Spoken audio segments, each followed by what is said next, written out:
Hey everybody, thanks for joining us here tonight on 20 Sides to Every Story. We are back with more 20 Sides Against Lankhmar, and tonight we are continuing where we left off last time, and pretty much we are kind of in the midst of a module right now. One of two adventures that you can find in this book, Grave Matters. We are actually playing the Grave Matters module currently. We kind of did all the setup last time we played, and now this session is going to be the action of it, and we're going to start right off with a combat.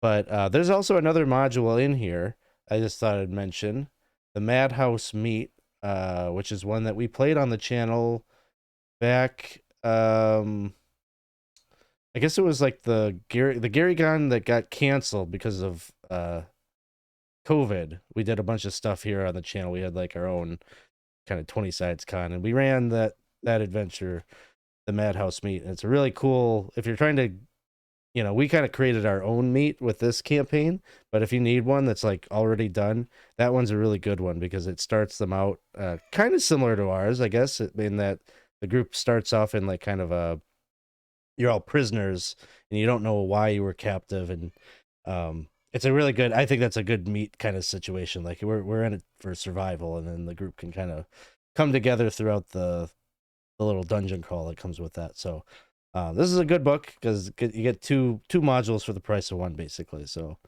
this is your first time joining us here on 20 Sides to Every Story. We always encourage you to come and hang out with us in our Discord server. Link to that invite to come hang out is in the chat, or if you're watching this after the fact, you can just check the description of the video, and there should be a link in there as well. We do a lot of the recruiting for the games we play on the channel directly from the Discord, so if you're looking to get into games with us, it's a great place to see the calls for adventures when they come out.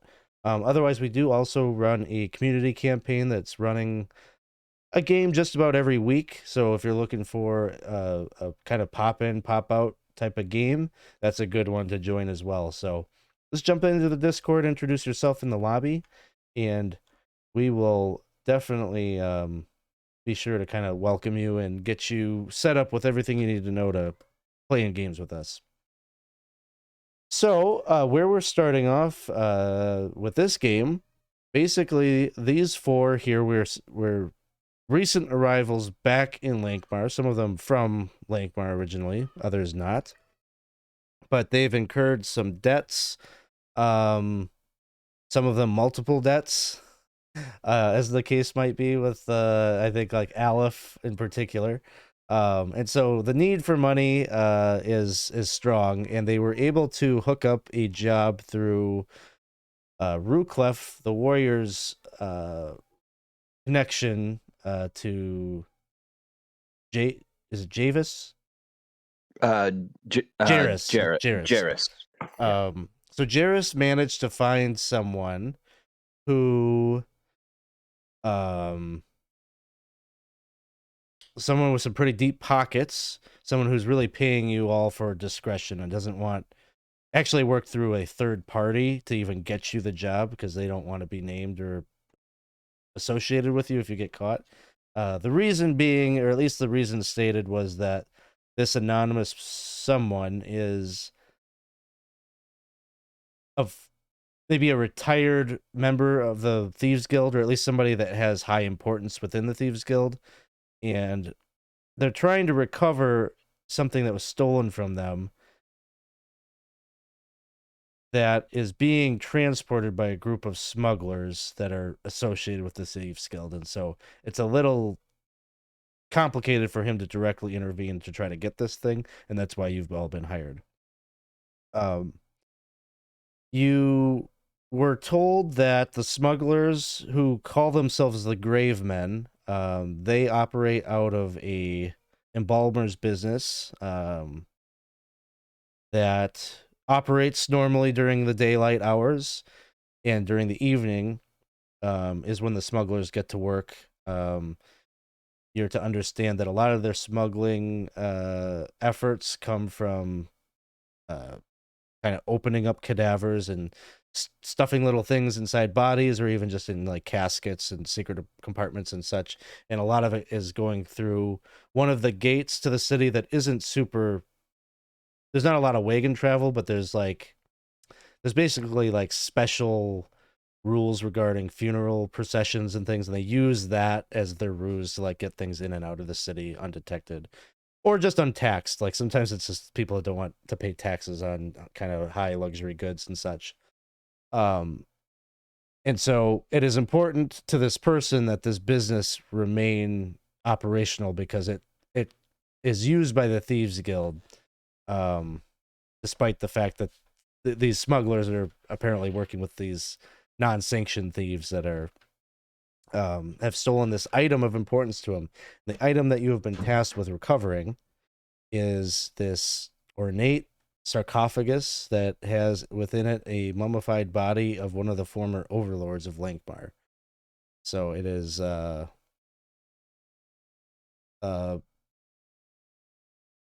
something you definitely don't want to be caught with by the guard after you've recovered it, but once you recover it, you are to deliver it to the Plaza of Dark Delights at the last tolling of the Great Bell of Arth.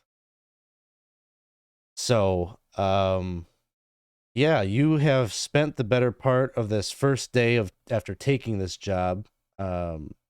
You went and checked it out as legitimate, maybe, neater. I think I don't know if it was like a brother thing, or there's some ruse about like I think it was Wes's like dad, right?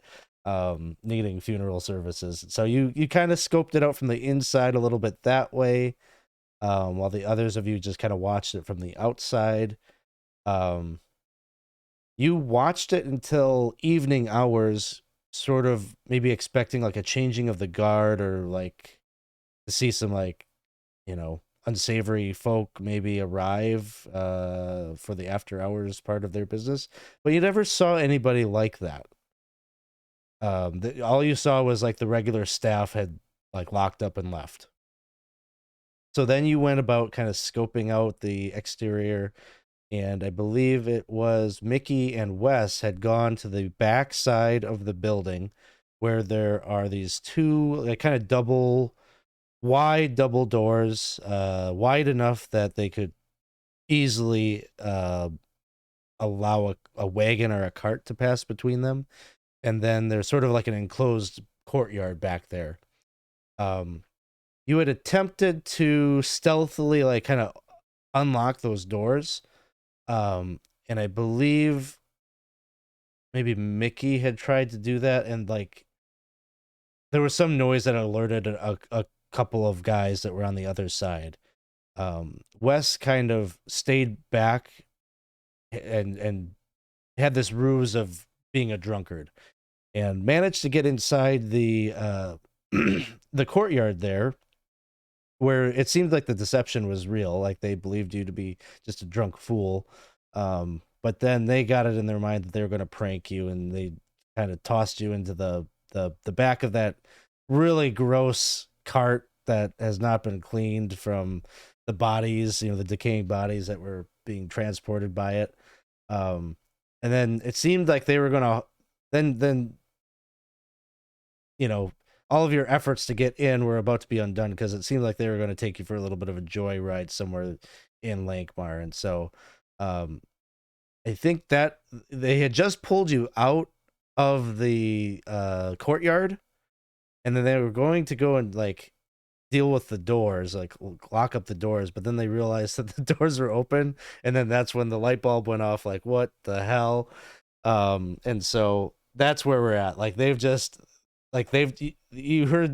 you're probably still laying, Wes, in the back of that cart when you can hear them conferring and like having this revelation out loud, and like their swords are getting drawn, and you know that the jig is up. So we've already pre-rolled initiative as we were rolling into this, and so Ruclef is up first. Ruclef and Alef are a little further away. I think you guys were probably still towards maybe more the front of the building. But I guess I guess we have to check in. Mickey, Wes, either of you, would you let out any kind of holler to alert the others? Yeah, I would try to be like, "Monfla, come get me!" See if they catch on. So you'd probably be able to hear that from where the two of you are at the front of the building. So Ruclef, what would you want to do? I would look at Alef and go, "Oh shit," and draw my warhammer and say, "Follow me," and start moving. Probably not on a dead sprint, attempting to be somewhat quiet, not that but move in that direction. That sounds good. Next up then would be Alef. And Aleph would definitely follow. And as he's going, is chanting something and try to touch Ruclef. And we don't have any fleeting luck. Let's see how my luck goes tonight. Night very badly. But it's just a normal failure. 5, 10, 2, 5, 7. 2 to 9's failure. So I lost 1 point for next try. All right. What spell was it? I was trying to enlarge. Oh, okay. So I'm a 1-tree pony. So if you've lost the spell for the day, you can still cast it, but you have to burn a luck every time now until the next day. Yep. So that one will get expensive. Next up would be Wes. So Wes, you clearly know that those two are coming for you at the back of the cart. Okay, so I'll try to put the dagger in my hand, and I think I'm gonna stick one of them with it. I'm gonna actually try to. I think I'm at like a -4 from last time I had written down from like I missed the save. Yeah, from the disgust. Yeah. Yeah, so let's see. Well, you did go up a level. We're just level 2, right? Level 2. Yeah, we're just level 2. So with the -4, like an 8 to hit. That will miss. Okay. So you got up out of the cart and like try to whip around to stab at one of them? Yeah, yep. Okay. Yeah, so like probably the effects of that just being in the cart, unfortunately, like you it's like almost going to be a dead-on strike, but then just you catch a little bit of like whiff of like some of the debris on your cloak, like kind of gets at you and you kind of recoil and retch, and then that causes you to miss, unfortunately. And so Mickey, you see that happen from, you're probably just like ducked around the corner at the back of the building, kind of like the south end of the courtyard.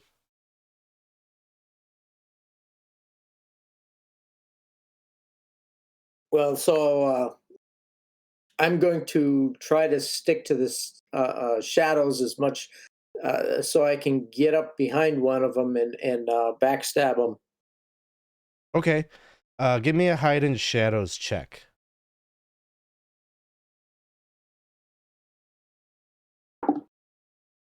Oh,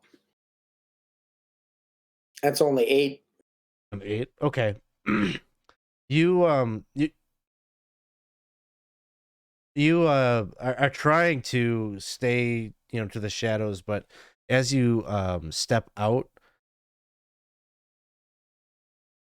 one of them sees you in his peripheral vision. The one that Wes didn't just go for spots you, who's kind of already keeping his eyes peeled, because as soon as he knew that the lock was unlocked, he was suspecting, he was looking for you, so he spotted you as you move up. But you can still take your action. You just won't get backstab on this guy. Okay. Yeah, I'll attack him. Let's see.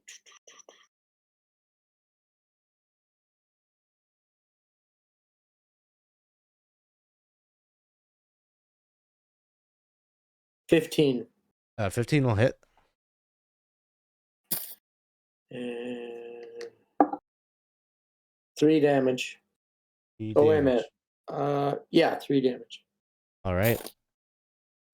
So you slice at him. Neither of these guys are armored. They're just, wearing kind of like heavy, maybe like kind of heavy padded clothing, cloak over, hooded cloak over them. So you kind of slice into his clothing a bit, and you see a bit of blood has been drawn. Then they're going to go, and they're going to attack. The one guy has his eyes on you, Wes. He's going to swing with his short sword. Okay.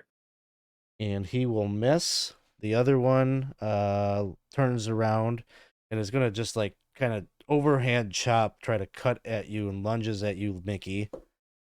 I think this one's going to hit. The 17 on the die, so Yeah,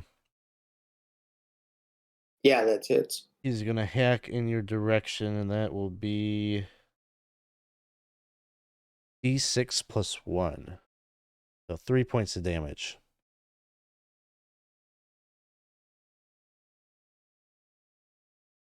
And they're just kind of like snarling in your directions like, hey, this is a poor prank that's going to land you in a shallow grave. You don't know who you're dealing with. And then You don't know us either. I don't think you'll know what you're in for. start of the round picks up with Ruclef. All right. Continuing, moving up. I basically want to just more or less run up and take my warhammer instead of really swinging it. More or less thrust it out, aiming for the head to knock unconscious is the main goal here. Sounds good. Tell me, one thing I never wrote down. I wrote down that my lucky weapon is a warhammer, but I don't know what that means. I guess. It means that if you hit a luck modifier at character creation, you get to add that to your attack and damage with that weapon. Oh, okay. All right. I think you named the weapon too. Really? Yeah, Thump? I believe so. Thumper. We'll just call it Thumper. Yeah. Good name. Let me write that down. 2 hit and damage. I believe it. Yeah, I believe it's both. Okay. All right. So, doing the attempt to knock unconscious on, I suppose, whoever was closest. I'll let you be the judge on that. Whichever one was the closest to me. I'm gonna say the one probably that Wes is dealing with. Okay. Well, that is a 19 on the die. My deed is a 3, so that's 22 plus 4. That's a 26 to hit. All right. And the deed was to try to knock him unconscious, like head blow. Okay. Yes, and it is. I don't know if do you need the damage for it. It's what, a D7? Yeah, I'll take the right? damage. And then I gotta see what I'm gonna do let's with the other part of it. I might I just have have no a idea. fort save. Now, what is the? Because I don't have a D7. Oh, It's what, slash? I think it's slash roll 1d7, but no space, maybe.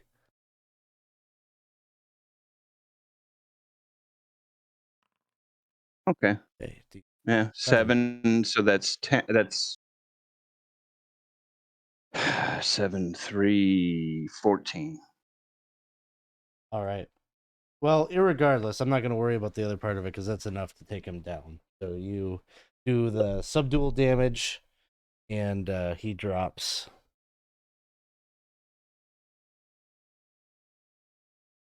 And as he slumps to the ground, Alef, it is your turn. Alef will cheer at Ruclef and go for the next guy and kind of try to distract him. Like, he has no pretense he's going to be effective in this combat. So I'm basically distracting the guy, giving an in to Wes, and so basically like blithering stuff to him. Hey, dude, this is a mistake. You don't know what's going on. Just put down your weapon. Everything will be. Let me talk it through this. That's All what he's right. doing. That's the whole round. Give me a personality check. 8 on the die. Okay. So you're sort of being annoying, but not enough maybe to like really distract him. He's pretty focused in on Mickey at the moment.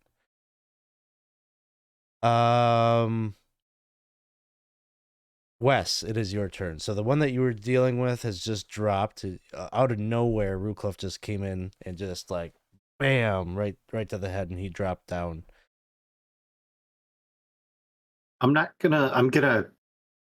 I want to try to, would I be able to try to grapple him? Would I be able to get in close? I want to try to put him in like I want to try to muffle his voice and then whisper in his ear.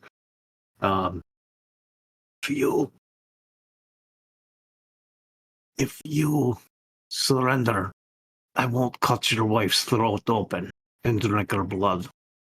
This is the other guy that's still alive. Yeah, the other guy. That's on Mickey. Yep. Okay. Give me a strength check. That's with a -4. Oof. It's a 2. So you come up behind and he just like instinctually like kicks his heel back up right between your legs and so he kind of shoves you off. And that's going to bring us to Mickey's turn.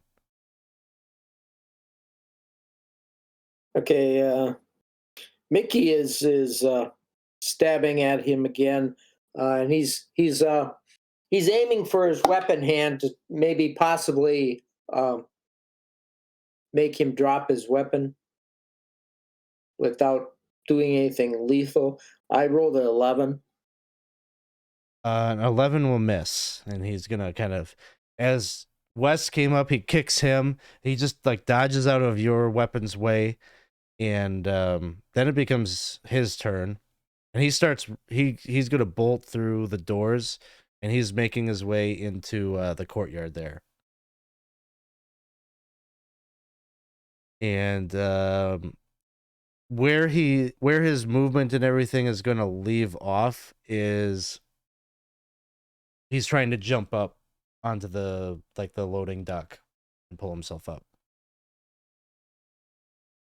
Actually, maybe I'll have him do a strength check just to see if he manages to get up there. He does not. He's working on it. He's trying to climb up there.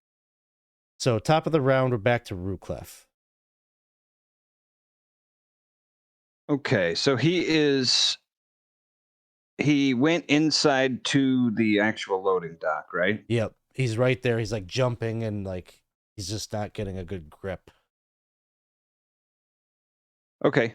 I will run up behind him, and I want to swing my kind of warhammer around and grab him like maybe around his throat, and I want to drag him back out, trying to, cut off his airway to maybe help him sleep, I guess. Sounds good. Try to choke him out with the handle of the warhammer. Yeah. Yeah, that's a 2 on the die. So that's gonna be that's not gonna do it. Yeah, he just kind of like I'm spins sure. out of the way as you try to get that maneuver on him. And yeah, two of you are at arm's length right now, but it looks like he's still going to try one more desperate attempt to get up there if he can. That's going to bring us over to Alef. Alef is basically doing a football move on him, just going for the legs and keep him down. Just giving a trouble escaping, I guess. All right, strength check.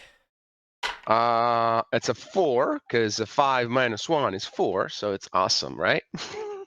So you go for the legs, and as you do, he kind of like pushes back like a mule kick right to the chest, and you go stumbling backwards. That's gonna bring us to Wes. Oh, we're just seeing my poor team struggling here. I think I was gonna try to subdue the guy, but failure, and I'm gonna take the sharp end of the dagger and I'm gonna try to hit him in the kidney. All right. Can I get a -1? As long as it wasn't a natural one. No, but it says but because- -1, so Yeah. So that one will probably miss. He doesn't have. We don't have negative ACs anymore, so. So that one just is a little wild with like the chaos of like what's happening, and he's very wily right now. And that'll bring us to Mickey. Mickey, you got a chance here maybe to stop this guy. come on, Mickey. All right, Mickey's gonna he's gonna stab him in that arm again, that weapon's arm, and he missed. Okay. So all attempts to stop him here have not succeeded yet. He's gonna try to get up onto that platform, and he makes it. So he, with all of this, manages to jump up, the adrenaline pumping through his veins. He just, like, vaults up there and goes right through the double doors that are at the top of the landing. And you can hear him say, "We've got company!" And you hear, shing, shing, shing. 3 swords get drawn. Oh dear. So we're going to roll these guys in real quick. All right. We set ourselves for success tonight. Good job, guys. Mhm. Yes. Okay. So, almost immediately there is another hooded man, the heavily scarred face that comes out. He's got a short sword drawn, and he looking down at the group of you, he just pulls out a dagger and is going to whip it down at Ruclef. It's a 19 on the die, so D4.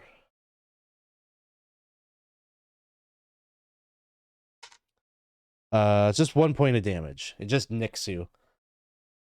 Okay. And then that'll become Ruclef, it's your turn.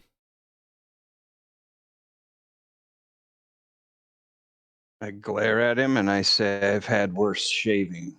And I hop up onto this thing, and I'm going to attempt to smash his knee. All right. Give me just a real low DC strength check to see if you can successfully swing yourself up there. Just need a 6. Got an 8. So Okay. No problem. You get up there. thank you for making that extra low. So Yeah. Well, the guy failed the first one, so you could imagine what his roll was. all right. Taking the knee out, that is an 18 on the die and a 4 on my deed. That's 22, 26 to hit. It's 4, and I'm going to keep this all non-lethal. So Okay. let me try and roll this again.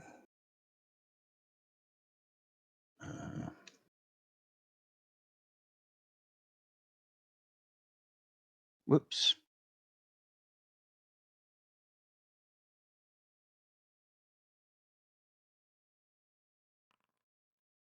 Five. So it's 4, 9 plus 4 is 13 points of damage. All right. You knock this guy out.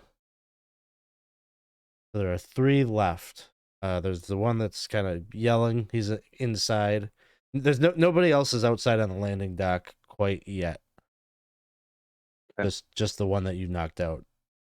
That'll bring us to Alef.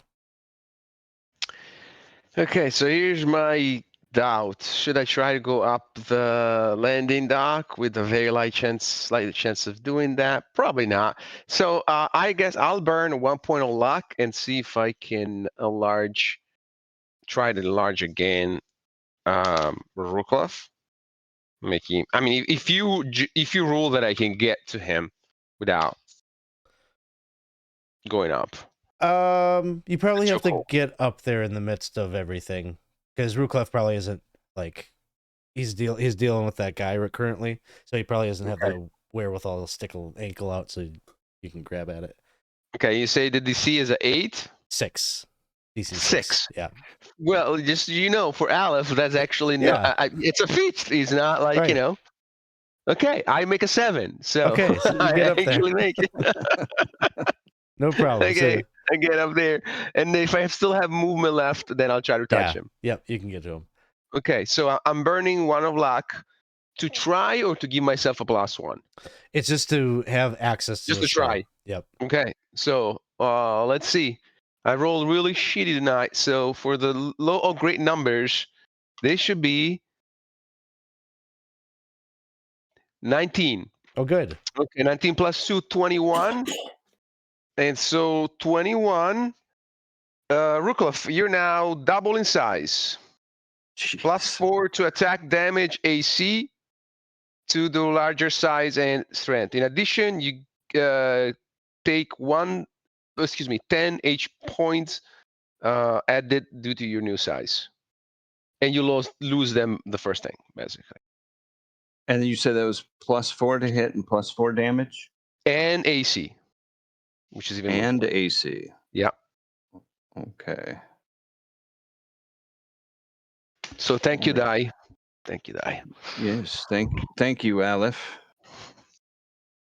And after done that, he just scuttles away in a corner. Like it's not gonna stay there. All right. So Wes is up next. Okay, so he's going to try to get up the wall first here. That's what 1 dice in jail so far. So let's see how this one goes.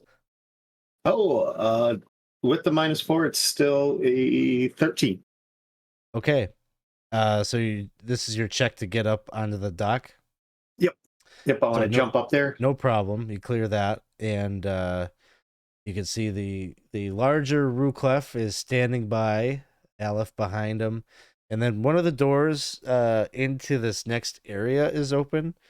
And what you see in there are 6 wooden tables that are laid out. They look like they're probably like preparation tables. Many of them are kind of stained dark crimson. There's actually a couple of corpses even outstretched on a couple of tables. There are 2 men and a woman, bodies nude, and in the midst of, it looks like, preparation for a funeral. There are a pair of buckets and wooden bins that complete the room's furnishings. And you can see that there's a trap door set into the ceiling above an angled ladder in the northwest corner of the room. There's sort of a mix of like the smell of blood and death kind of mixed in with like almost like a little bit of a chemical brine smell. And then you can see in there are 3 of the hooded figures bearing swords drawn. The one guy that you were just dealing with out in the courtyard, and then two others that were posted up in here. With that, are they kind of like near those tables? Yes, although I would say the guy that you have previously dealt with that ran up here is probably closer to the doors, just like kind of calling out to them. Would I be able to do, like, I got up on the dock, would I be able to run in and then kind of, if there's like blood on the floor or something, kind of like slide and try to slide under a table? Sure. Okay. Give me, what would I have to roll? How about an agility check? An agility? Okay, let me get my character sheet up quick.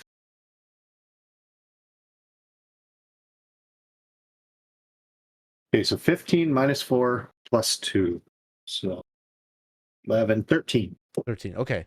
So you managed to do that. You kind of evade the first guy. His attention isn't really turned towards you. And with the other two watches, you kind of slide and you get to let's say like the middle table, maybe back here or on either side. Okay. So middle table in the room. Your goal is just to take a little bit of cover. Yeah, get cover, and then I kind of want to, like, if they're close to the table on my next turn, I want to take my dagger and stab in their foot or something. Okay. Yeah, that sounds good. I'll give you a +2 attack and them a -2 attack to kind of play that out mechanically. So we'll say you get a +2 to attack, and then they are at a -2.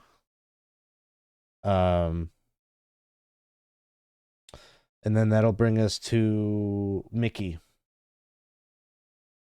Okay, what I'd like to do is get up on the dock and then climb up above the double doors. You know, using my climb sheer surfaces ability. On the outside of the room? Yeah, I'm Okay. waiting for them to come through the double doors Okay. Sounds so good. that I could surprise them. Yeah, I guess you have an actual skill for this, so you don't have to do the strength check. Just give me one climb sheer surfaces check.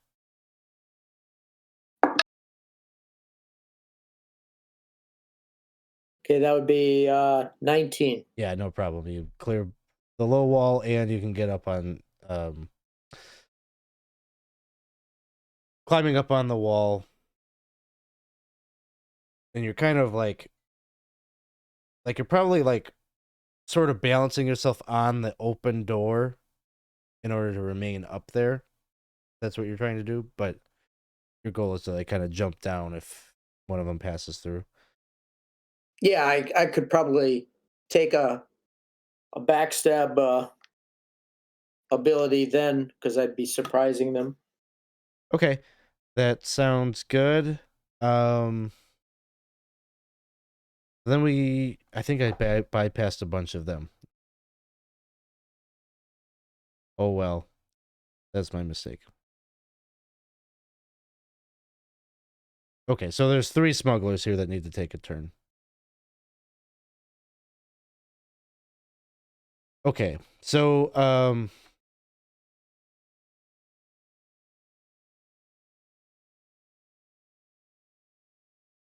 going to say 2 of them are going to try to go after Wes under the table. Then one of them is going to try to just throw a dagger out at,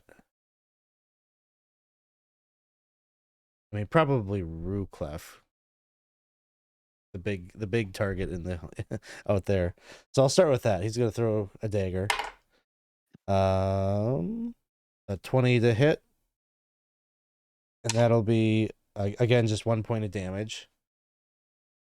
Then there's 2 short swords drawn are going to try to stab at you, Wes, under the table. So the first one will miss. Second one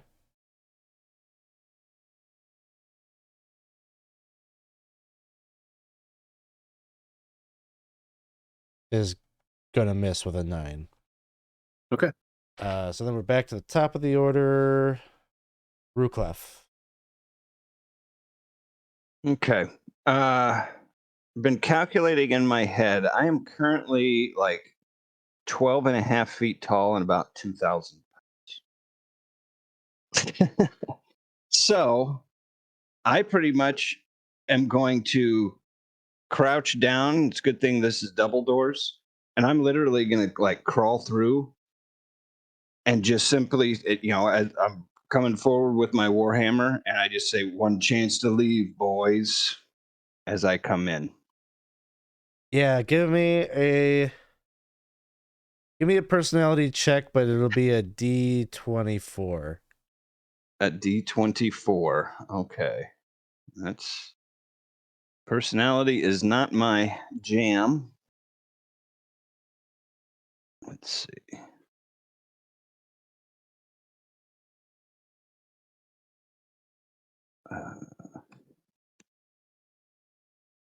Gosh darn it.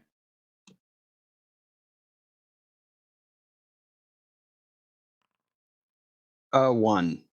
I Okay. rolled under my 5, so I guess is that what I'm supposed to do? So do you have a personality modifier? Didn't sound like it. Oh, yeah, my personality modifier is -2. Minus. Okay. So they maybe they're just like a little too distracted by how strange this is to see you walking through, that they're like not really paying attention to your words, but they are looking up at you in amazement and like kind of a bit of fear, but it doesn't seem like they're really processing your request for surrender and are kind of going into flight or fight mode. Okay. That'll bring us to Alef. Alef will say he will just scatter around close but not melee range with these guys and say something along the lines of, okay, put down your weapons. This is the Night Watch. Enforcer Goldwyn here, and he's pointing at Ruclef. Might be inclined to be merciful, but you need to put your weapons down now. All right.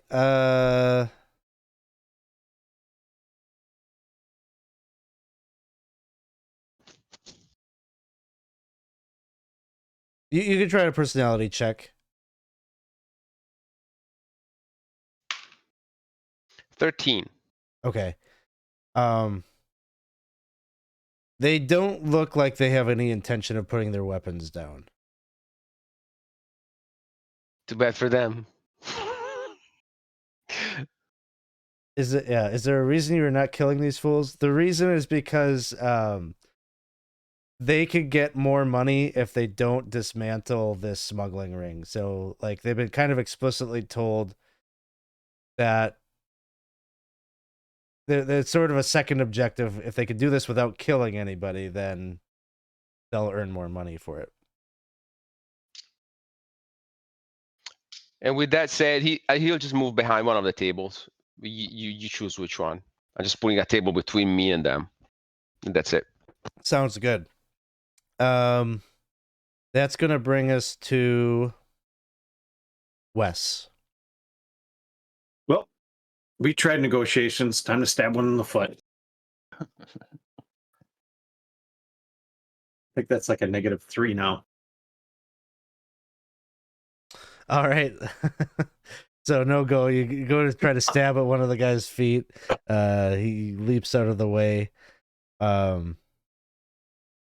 So one of the smugglers there, he's gonna dart to this door over here. And he starts knocking on that. Open up. We've got, I don't know who they are. They just showed up. One of them's real big. We need backup.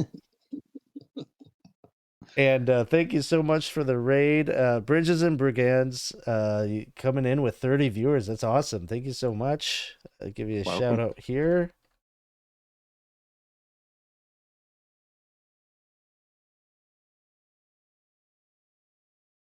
Oh, and Roll Positive Gaming. Okay, yeah. Very cool. Thanks for stopping in. Hope you guys had a good game here tonight. Give them a shout out. Go give them a follow. Hope you guys were having a good night. We're just playing some DCC Lankhmar tonight. And so our characters here are trying to break into this smuggling ring that uses this funeral parlor as their base of operations.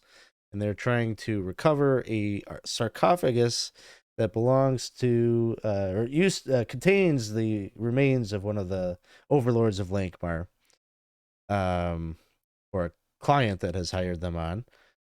They tried to go in the sneaky way, but you know how that goes. We're in combat right now. So that guy basically goes and knocks on this door, and you get in the sense there's some more Bravos in the other room here that might be showing up in a sec. That's gonna bring us to Mickey. Well, Mickey's decided that the battle is going to stay inside, and he's not going to get a chance to get anyone coming out those doors. So, is there any of them that are reasonably close to those double doors? Yeah, there's the original one that you had previously tried to backstab that climbed up there. Well, he's Mickey's grabbing onto the door frame on the top of the door and swinging in and trying to attack who's the one that's closest to the doors. Then Okay. It won't be a backstab, but it'll give you a +2 on the attack as you're using like the momentum of the swing.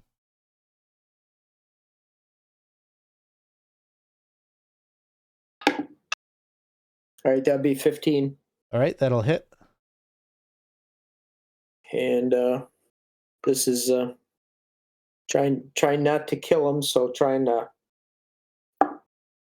That'd be 3. Okay. So you swing in, like you grab like the top of the framing of the door, swing in, and like go and like smack him with like the pommel of your dagger, and knock into him. He stumbles backwards. He's got a bit of blood there from the wound, but he's not out. And then it'll bring us to our other 2 smugglers there. I think they're both going to try to take a swing yet at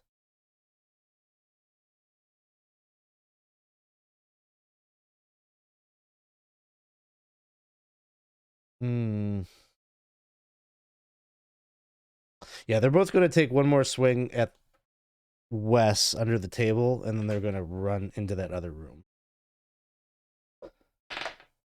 Let's see. I said a -2 while you were under the table. So You get a 13 AC. 13 is what he gets. So you'll take 5 points of damage. Okay. The second one misses. And then these 2 go to that southern door, and they open it up and they run through there.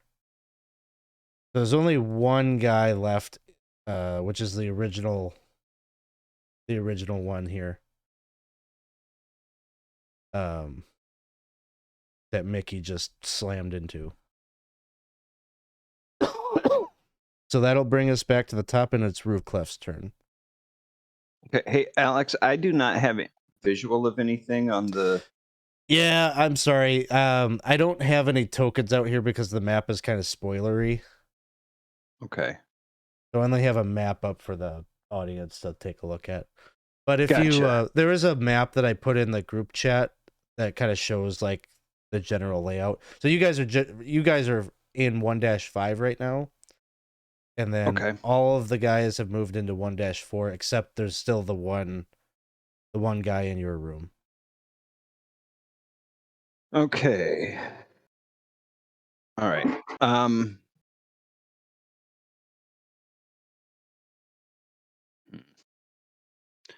All right. I'll just take my warhammer and attempt to thump the one guy that's left in here Okay.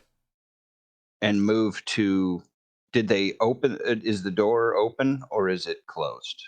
It is closed. Like they opened it and then closed it behind them. Trying to put some distance between them and you. Okay. So 16, 20. 26 to hit for 3. Let me roll here.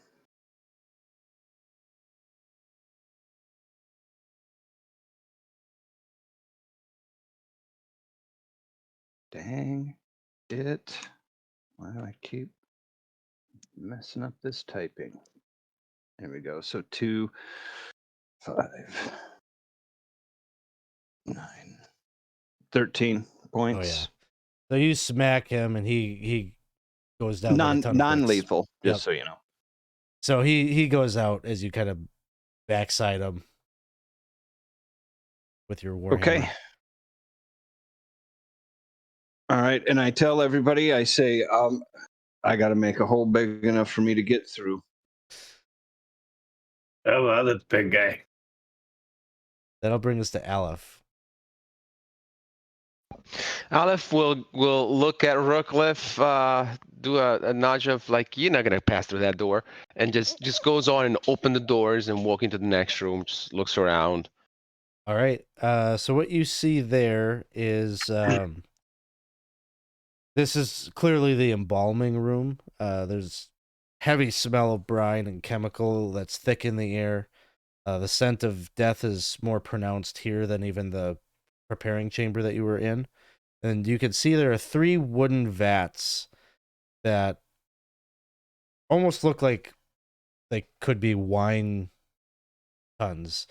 And they're kind of connected by the scaffolding that kind of there's like a walkway, like a ramp, and then like a walkway in between all of these vats that would allow the workers or whatever to either deposit a body or retrieve it from the embalming tank.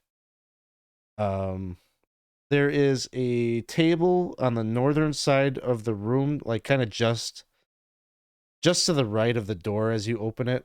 And the table has like, files and bottles and tools and different implements that a mortician would use.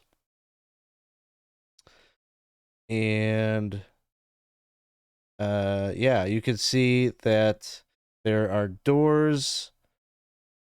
There's a door that you're coming through, and then there's another door to the south of the room. And you also see there is a stairway that descends down, presumably to a cellar.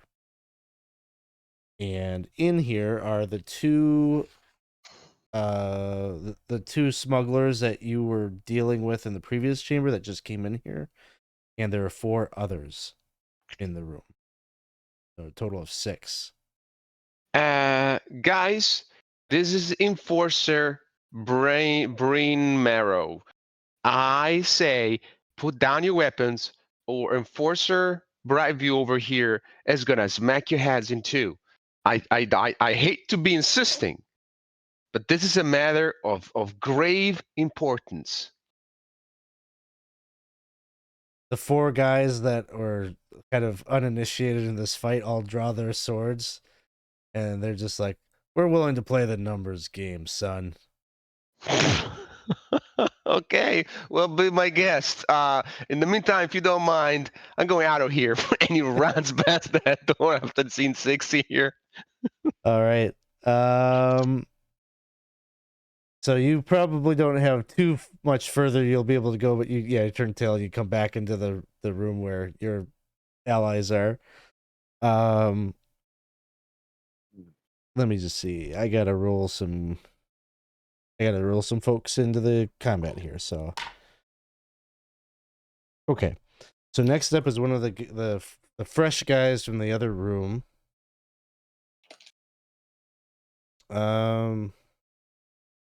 He doesn't come out.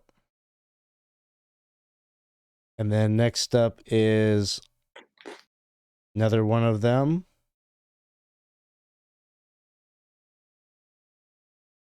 He also doesn't come out.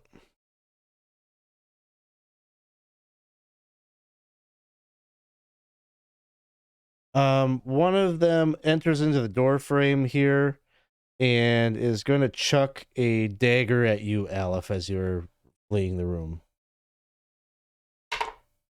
And he's going to get an 18 to hit. Oh, yeah. Twice over. And that'll be 2 points of damage. Ouch! I'm with the law here. And that'll bring us to Wes. Did he came into the room then? He did not. He he chucked it from the other room. Alef had just like swung the door open to like leave. Okay, so I'll get up under the table. I'll kind of, I don't know where Ruclef is compared to the door, but maybe Alef, and I'll take my sling back and Yeah, the first one I see, I'm just going to try to hit. sounds good. I'm running out of D20s here, by the way. Oh, I think that might do good because I get a +2 -4, so 14 to hit. That'll hit. Let me look up what the sling is real quick. Sling is pretty low. Oh, 1d4. 4. +1, so 5. 5 points. Okay. Yeah, just kind of like a. Does the sling use a rock in this, or Yeah, it could be a rock, Right. or I think you can I say can. like a blunt object, right? Yeah, you could, whatever you want it to be. If it's like an actual bullet that you purchased, or rocks work fine as well. All right, so 5. So we'll say that that's like against the one that just threw the dagger. So you're kind of retaliating against him. Yeah. Let's see. Tux, you had a question. DCC rules is subdual damage full damage or half damage. I'm going to make it a rule that subdual damage is half damage, unless the weapon can specifically do subdual damage like a blackjack. Forgot in old school rules it was -4 to hit and a 50% chance. So what we're doing is we're just doing that the damage die is, DCC uses this idea of the dice chain. You got all the funky dice in there, so we just do damage is 1 die less on the weapon damage. So not too bad of a penalty.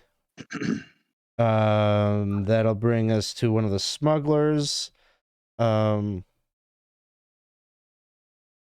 think again they're seeing, so I'm gonna say that like it's not impossible. I think they just like are not super interested in like getting into melee with you. So I think this guy again, I think they're content with like they've got slings too. One of them's gonna throw a sling out and try to hit Ruclef. He'll get a 16 to hit. That misses. That one will miss. Mickey, it's your turn. Mickey's going to stay out of the view of the door so that they can't be firing things at him. So he's gonna go over to the side of the door, maybe even stand on that table just to be able to stab at anyone who comes near the open door. Okay. Sounds good. Next up will be one of the smugglers. I think again, another one is going to try to sling a stone at Ruclef. That one will miss. And that'll bring us back to the top. Ruclef, it is your turn. Okay. Well, I came in this place crawling, right? And knocked that guy. At this point, I'm going to pull out one of my hand axes and I'm going to give the threshold of the door on the opposite side a couple of chops to basically chop a section of the wall so I can crawl through here. And while I'm doing it, as the building is being rented, I'm hollering at them, bellowing at them, "One more chance to leave with Okay. your lives." Sounds good. I'm not gonna have you do like a dice roll or anything for the chopping, like you do that basically with this turn, just like a real rough, widening of the door there. And as you're looking in, you can see that there are 2 of the guys are up on the scaffolding. Okay. And 4 of them are down on the floor. Okay. Alef, it is your turn. Alex, how is the scaffolding secure to the walls / ceiling? So it's not really. It's kind of built up from the ground. So it's just like wood. It's like a wooden frame that's cross beams and whatnot. So it's just freestanding in the middle of the room. And they're on top of it. Yeah. I mean, it's pretty stable, but Yeah. if you could burn it or something, maybe. It's your ruling. I have a spell that's called Man Tier. Is any part that if I can do enough magical damage would look to me like it could make the structure collapse? Yeah. Tell me what the spell is. Mend Tier. So you have to look at mend, and the reverse is steer.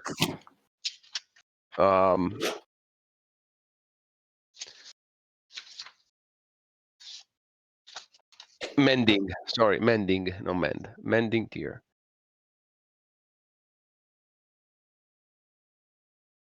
So the caster can repair damaged objects generally or simple or mundane nature. The reverse spell tear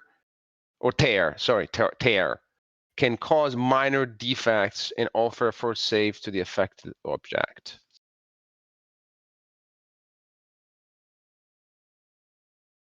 Okay. The only issue is going to be the range. Yeah, range is 5 feet. So if you can get up to it, I think right now with Ruclef up there chopping at the door, it'd probably be hard to get past him this round. But yeah, if you could get to it, this could work. Okay, then I will just basically be there, present the target, but wait for next round to go in. Sounds good. That'll bring us to one of the smugglers that's up there.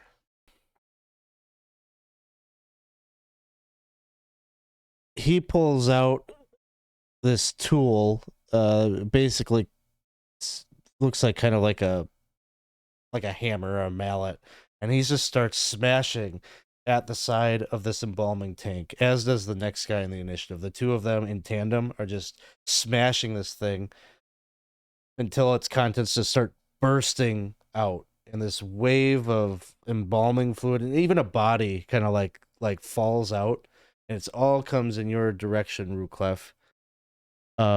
Give me a reflex save. Reflex save. That's a 5 on the die plus 0. So as this incredible amount of fluid, even if you're in large state, it washes over you and you fall prone as a result, and this disgusting liquid kind of pours into the other room and doesn't cause any further effect. But with that, nasty. Yeah, it's mostly it's gross, but one of the smugglers will run forward with pull out a short sword and will try to take advantage of this.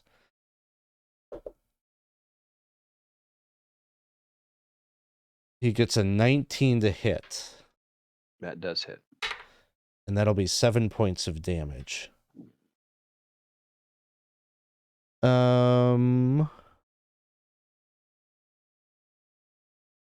That will bring us to Wes. I'm gonna try to go after that guy. I'm gonna try to jump over Ruclef. Gonna bring my dagger down. I'm done with this trying to play nice. I'm going for the kill. All right, so with Ruclef like prone on the ground, you do kind of hop over his body and go to try to lunge at this guy. And the dice gods have finally blessed me with a natural 20. Okay, so we got a crit. What's your crit table? Oh, that's right. That's right. This is awesome.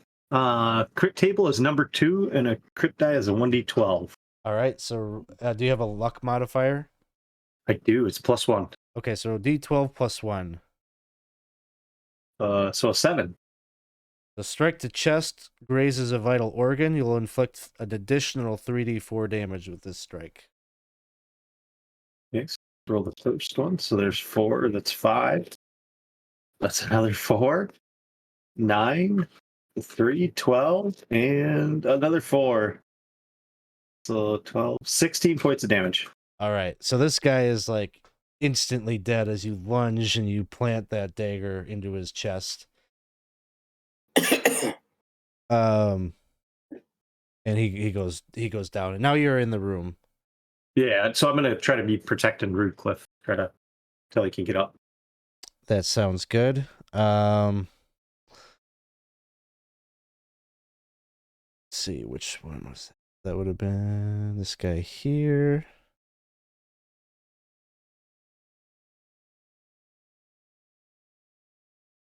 Okay. So another guy brandishes a short sword and is gonna come after you, Wes. An 11 will miss. Yep. Yeah, 13 AC. And a second guy charges forward. This guy also misses. And Rimlock, thank you so much. 9 months in a row for subbing to the channel. Thank you for the support. We really appreciate it. And then it's Mickey's turn. Okay, Mickey slips into the room beside Wes, and he's using his spear, and he's saying, "I see, we're not playing nice anymore, huh?" So, so he stabs at one of the two that got close to Wes. All right. You kind of do a little pole vault over Ruclef and get into the room. Well, he was standing off to this side, so I think he could probably slip into the room. I don't know how far Wes wouldn't have fell down in the doorway. So Oh, Wes didn't fall down. Ruclef fell down on the inside. yeah, but Mickey was standing over to the side of the door, so I think he could just. I think either way, Ruclef is in the middle. You have to deal with like just narratively. You have to go over him to get through the door. All right. I don't have to roll anything for that. I'm not even going to do a roll, so don't worry about it. All right. He's in the room beside Wes, and he's stabbed at the guy, and I rolled real low, so Okay. I must have missed. Okay, sounds good. Then there's one last guy in there that I think is just going to hang back, and he's going to do a sling. I'll roll to see if he's going to go after Wes or Mickey. It'll be after Wes. And he will hit. So let's have to remind Dave when he gets back that will be... Oh, here he is.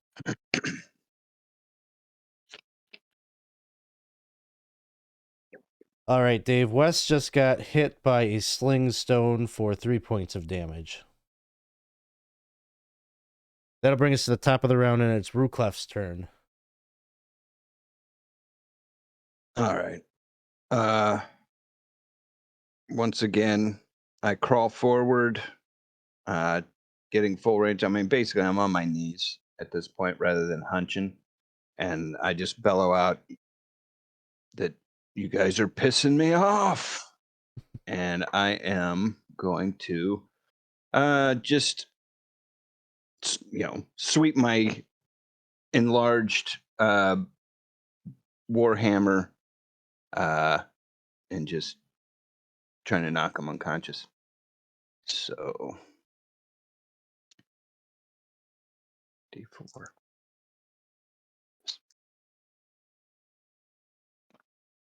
All right, that's a 15 on the dice, a 15, 19. That's a 25 to hit. That'll hit.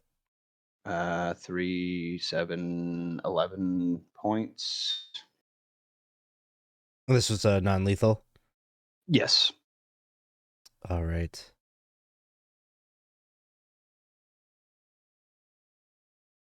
Let's see.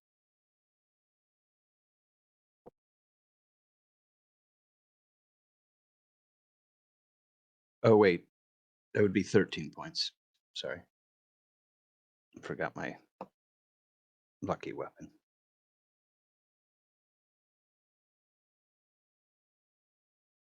All right, that one goes down.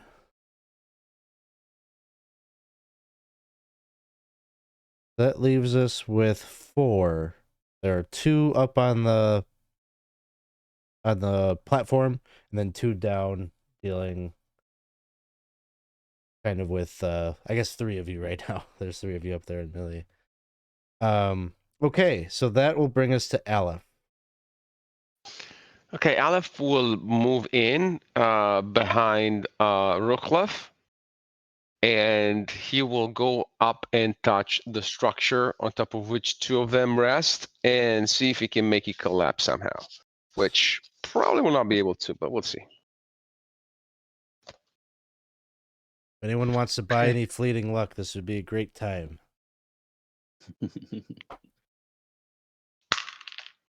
Okay, 18 on the die plus 2, 20. Oh, 2023, the caster temporarily repairs, excuse me, the caster permanently repairs, or in this case, I want to destroy, tear, one normal complex object with moving parts and multiple elements.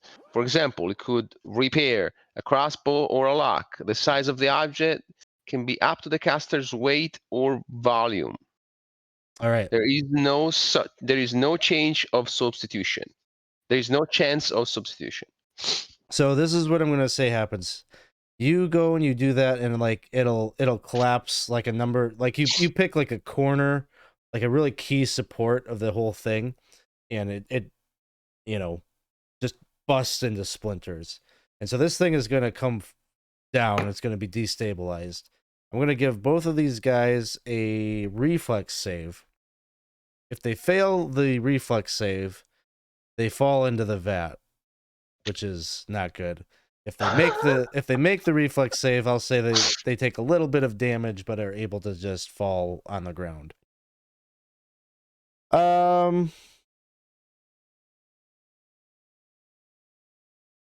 You know, I think I'm just gonna set the DC as what your spell check was. It was a 20, right?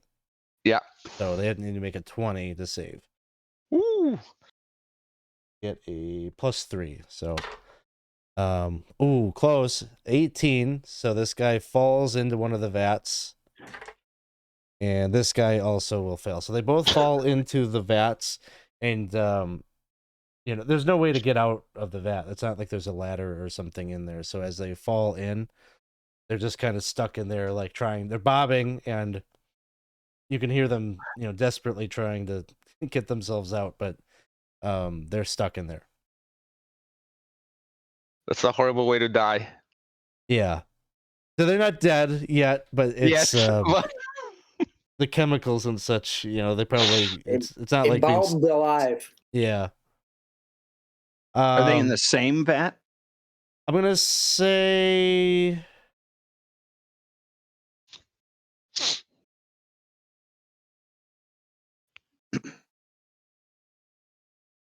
it would make sense that it would be the same one, that they're both in that middle one. Yeah. They're both stuck in the same one. And presumably there might be a body bobbing around in there with them, so it's just terrible. That would have been this one. It's actually the next 2 in the initiative count, so those 2 are bobbing around in there as we move to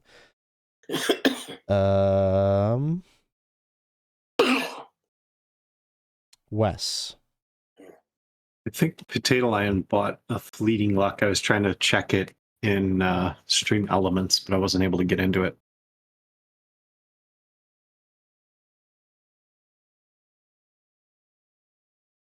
Oh, okay. I don't see that it came through, but we'll just put it up here, and if you want to keep trying and seeing if it'll work or not. Okay. We'll check the audit log there later if we gotta deduct some points or put them Yeah. back on or whatever. Right. Who's the closest guy to me? I'm gonna.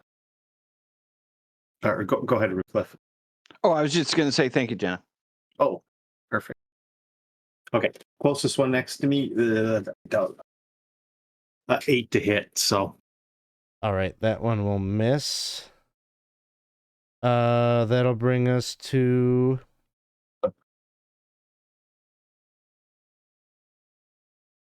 one of the smugglers here.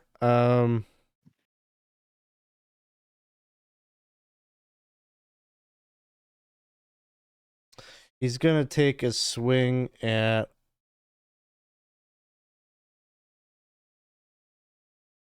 Gonna take a swing. I think at Wes. Misses. And Mickey, it's your turn. Mickey is taking his spear at the one that just attacked Wes. And that is a 20. Natural 20? Natural 20. Okay, so Mhm. crit. Sounds like your crit die is a D12 on table 2. You have a luck modifier? +2. All right. So D12 plus 2. 5. Blow pierces foe's kidneys, inflict an additional 3d3 damage. And the foe is stunned for 1 round. 9 9 points total. total. Yeah. All right. And just remember, we have to use up our fleeting luck before one of us rolls a natural 1. So I think we have 3. Do we have 3 right now, Alex? I think just 1. Okay. Unless there were more bought. When we roll a natural 20, does it give us a fleeting luck or not? Oh, you're right. So yeah, you would have 3 actually. Okay. We'll treat those ones as communal as well. Okay, I didn't know if that was for the funnels or if that applied to Lankhmar or not. No, it does. It does. So, Okay. All right. So that one goes down. That's your second dead merc. Or Well, smuggler. I was doing non-lethal. I'm going to say you can do non-lethal, but you can't take the crit then, because the crit is like brutal. Oh. He took his kidneys out. Okay. We'll leave it at lethal then. Okay. So he goes down. And then there's one smuggler left there who I think, given that it's in the same round, is still just going to react to attacking. And they'll have him do like a morale thing in the next round, but he's going to attack Wes. And he gets a 20 to hit. Just barely. 7 points of damage. Oh, and Wes goes down. No. That'll bring us to the top of the round then, Ruclef. Okay. Knocking the guy that just hit Wes. I'm gonna take him unconscious. It's 17 That'll hit. to hit. And I realized I didn't even roll my regular damage last time because I'm currently at +10. So, okay, 6, 7, 17. 17. All right. So he goes down. I'm going to take you out of, well, we have to deal with Wes, I guess. Yeah, if you guys have anything to help Wes, I basically want to go and reach into the vat and grab these 2 guys and just knock their heads together and pull them out. Okay. Is more or less what I want to do. I think we can say that happens. I'm not going to have any checks or anything you have to do with that. Make sure they drop their weapons. And so Alef will jump to Wes and try to staunch his wound.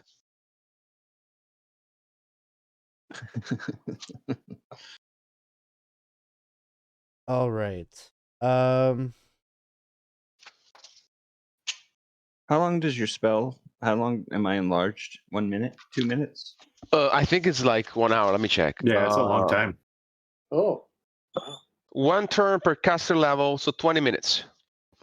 I'm missing my. I don't know that you can do a not really like a medicine check per se, but if you. Can I burn 1 luck? Yeah, that's what I was gonna suggest. If you want to Okay. burn a point of luck, then Wes, I'll say you can use that as if it's like the combat thingy? the combat heal. So Okay. you So roll. I'll burn 1 point of luck. Wes, you'll roll your hit die plus your stamina modifier plus your level. And we can use a fleeting luck for that, or is that something different? Oh yeah, that's true. You could use a fleeting luck if you wanted, Alef. Use the instead fleeting of luck, burning. Oh, yeah, absolutely. That's 10 times better. I'm So sorry. I gotta- It's just your hit die plus your stamina for the in combat. Okay, that's what I thought, but that's okay.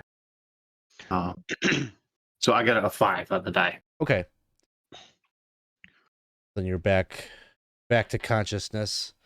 Okay. How many hit? Just 0 or 1? Or 5? 5 plus your stamina, unless. I get Alex. 0 stamina. Okay, so then you get 5 back. Okay, so I'm at 5. All right.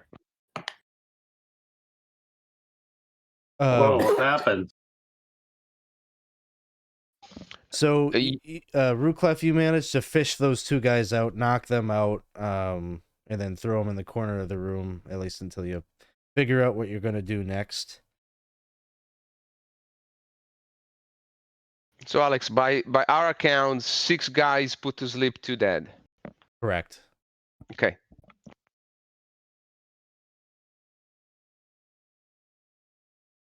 Well, Where the do you- element of surprise is gone, but we're in. Where do you think the sarcophagus is? Down these stairs? Where all did you guys look?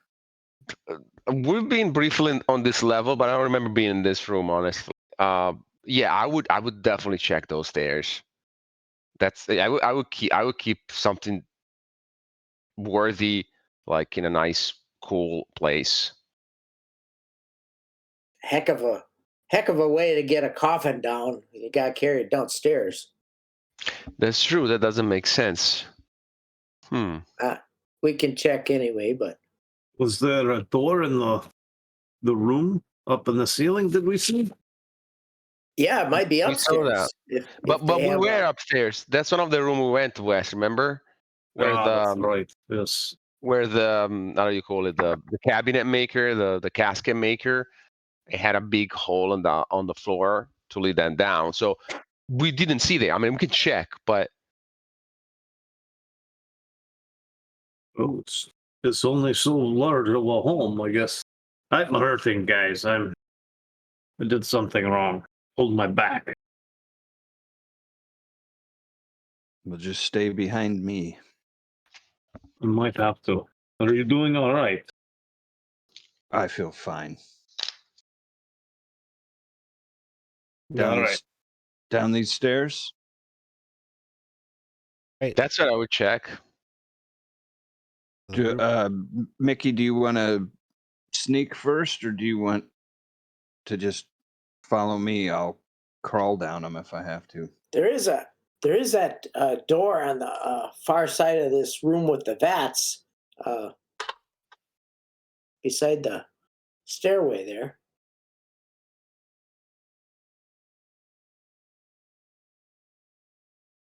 Could check that out. I don't think we checked that room. Let's go down 1-3. there. Shall we? Yes. All right. So basically, you got 3 choices. You could go up into the trapdoor, you could go down the stairs, or you could take the door. That would keep you on the first floor. If you want to check that, let's check that door and before we go downstairs. Right. All right.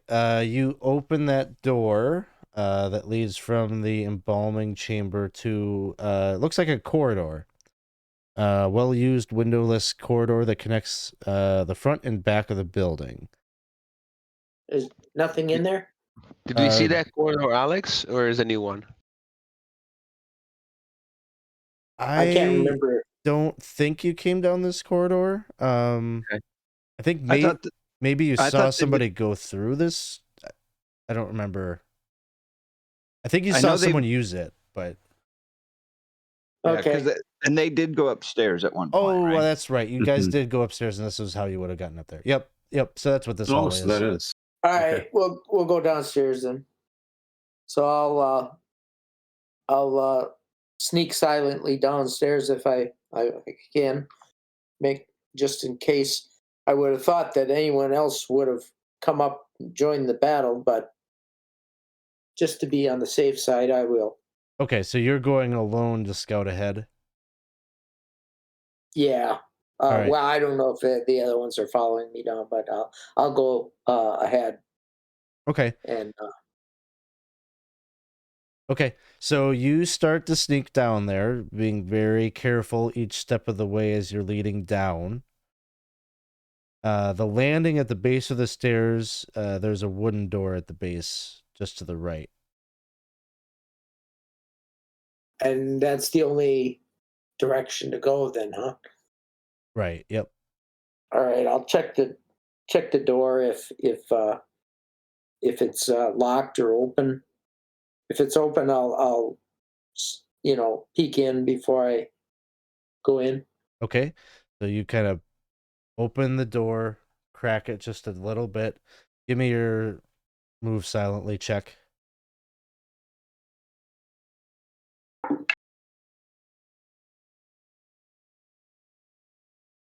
That'd be 21. Okay. So, very cautiously, you open up the door. Just a crack, just enough to let you see into this chamber. There's a low ceiling here. Walls are bricked up. Air is sort of smoky smell. Kind of some sense of maybe some old meals or something. And there's light that you can see coming from a trio of smoky oil lamps that hang from sconces along the walls. There's a large table flanked by benches that rests in the southwest corner, covered with innumerable dirty dishes. A handful of chairs surround a smaller table bearing goblets, a lamp, and a pile of dice. You can also see a cot with rumpled blankets that rests in the northwest corner. And there's an iron, formidable-looking door that exits the room. And there are 4 people in the room currently. All of them looks like maybe moments ago were sitting around that table, maybe adding to the dirty dishes and whatnot. But now they are all at attention. 3 of them are dressed just like the other smugglers that you have dealt with. Whereas the 4th man is an older looking guy, kind of salt and pepper hair, big bushy white mustache. He's wearing a cuirass that looks like something that would be worn by like the Lankhmar military. It's sort of antiquated looking, like it's not maybe the current design or anything like that, but definitely something that has military significance within Lankhmar. And he seems to be kind of whispering to them. They all have like their weapons drawn, and they seem to be kind of signaling like up, like in hushed whispers. They're conversing, or they're clearly aware of you guys and are maybe trying to figure out what they're going to do. They don't notice you as you open the door. Maybe one of them you hear say, Drudress, what? Should we just sneak on out of here? We could get out of here. We could go and let the Thieves Guild know we need backup. And he says, No. We'll deal with this ourselves. We can't be showing weakness like this that we can't even defend a silly sarcophagus. Are you kidding? Come on. They pay us well enough. Show some spine. All right, I'm going to head back up the stairs, staying quiet. Inform the rest that we're going to have company coming up. Well, let's meet them halfway. I don't know if Ruclef is still large.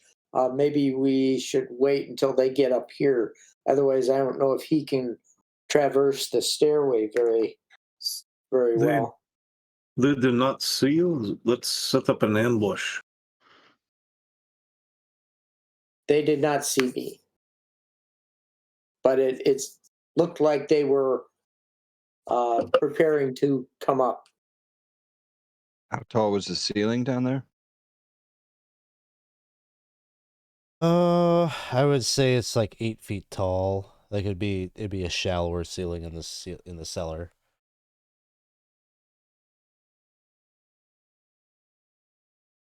I don't think you would have gotten the impression that they were immediately coming up. Like it was more. Their conversation they were having was, do we retreat or not?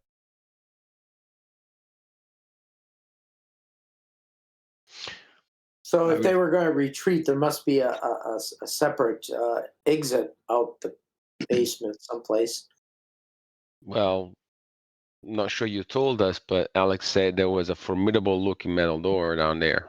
Yeah, but I'm not sure where that would go because we've gone around this whole building and I don't know if we ever seen any other exit that could have been from the basement.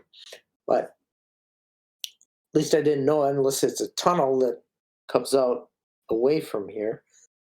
Well, we did not see them come into the building, so they had to have came in somewhere. Well, yeah, maybe Probably they from underground.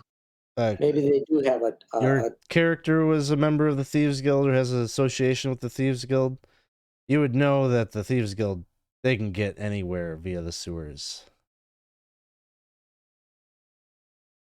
So maybe they don't plan to transport it by cart. Maybe they plan to transport it by sewers. Correct. Like a barge through the sewers, get it to the port. That makes sense. It does sound like the sarcophagus is here now. If they retreat, they would likely take it. So I say if you guys, I'll just crawl down these stairs and wade into them before they take off. Either way, we have to dispatch them. If they retreat and they go call for help, if we're not fast enough, we might be overwhelmed. So When I was trying to trick the guards, they threw me into this pile of human waste, and it overcame me. What if we grab some shovels and throw it into the basement?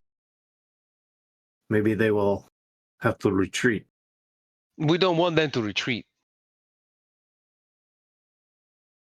We Yes. cannot take the risk that they go on and bring reinforcements. We need to overwhelm them, possibly without killing them, and then continue our search for the sarcophagus and get the heck out of here before the cavalry arrives.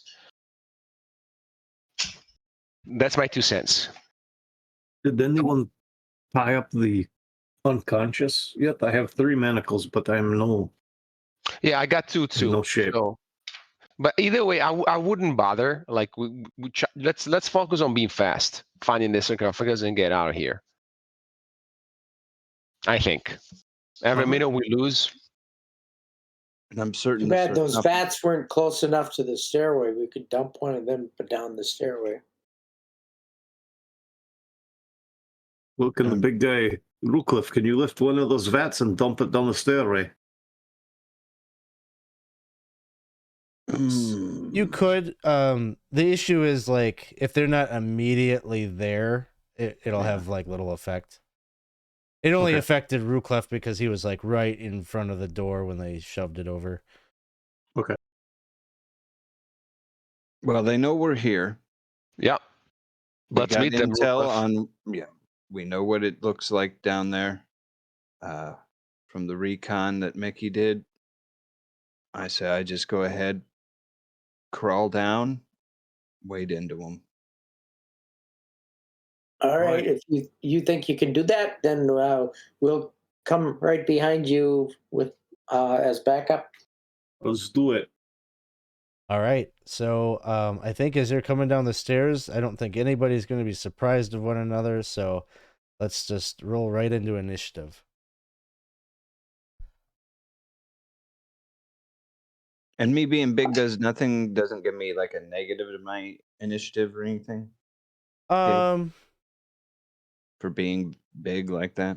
we'll just say like the penalty is essentially that your speed is reduced by half, but practically speaking, in the tight room, it's probably not going to be that much of an impediment. It'd be more like if you're trying to run away or something.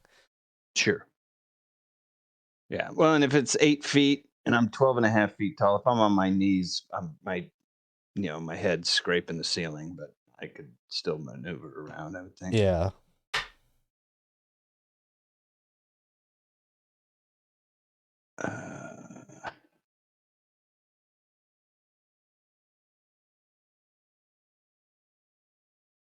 My initiative is 12. But I would say you guys follow me. I'll take the brunt of the hits. I'm at 21. All right. Mickey's 21. How about Alef? 0. All right. I rolled a net 1, I have a -1, so. Oh no. You And rolled a nat 1? Oh, no. Does it count even on initiative? I'm just going to put you at you're a 1. Thank you. I don't think I'm going Do we lose count our it. fleeting Do we luck? lose our fleeting luck? to. I'm gonna not penalize you on the initiative roll. Oh, I'll take. We'll make it saving throws, attacks, and ability checks. Okay. Wes, what did you have? 16. 16. Do I get another negative now because I went down? What happens when you go unconscious again? Oh, well, we're gonna say you got kind of healed before the 2 rounds happened, so there's not gonna be a penalty. And that Okay. that -4 that you had from the smell, that's gone. Okay, so I'm past that now. You're Okay. past that now. Yep. All right. So we got first up, we got Mickey, then Wes, then Ruclef, then the smugglers, Drudress, and then Alef. So okay, so Mickey, you're up first, but I think the plan is you're heading in behind Ruclef, is that right? Yeah. So are we still on the stairway, or have we stepped into the room? I'm gonna say we're at the point where Ruclef has maybe opened the door, and that's where initiative gets rolled. So you'd still be on the stairways coming down, but Ruclef hasn't moved into the room yet. And I would Okay. be So can I see past Ruclef? I mean, is there any space, or is he pretty much filling the whole doorway? It would be pretty much filling the whole doorway. So So I'm just going to be waiting until he enters in, then I guess. sounds good. I think Wes, that is the same thing that you're doing. Okay, Yep. and then it's Ruclef. You're up first. all right. As I get to the bottom of the stairs and I'm opening the door, I'm saying whatever the equivalent of Lankhmar's little pigs, let me in kind of thing, as I knock this door open and move through. All right. So you can get into kind of the middle of the room where they're all gathered. And I will tell them, you got one chance, you can leave or die. And then probably there'll be some blustering happening from the older gentleman who would just say, "I would have you know that I was first commander under the Lankhmar's naval forces, and I've never surrendered a battle in my life, sir." Well, very good. And I non-lethal him. All right. We've rolled more 15s tonight than anything. It's a 25 to hit. All right, that hits. And let's roll this.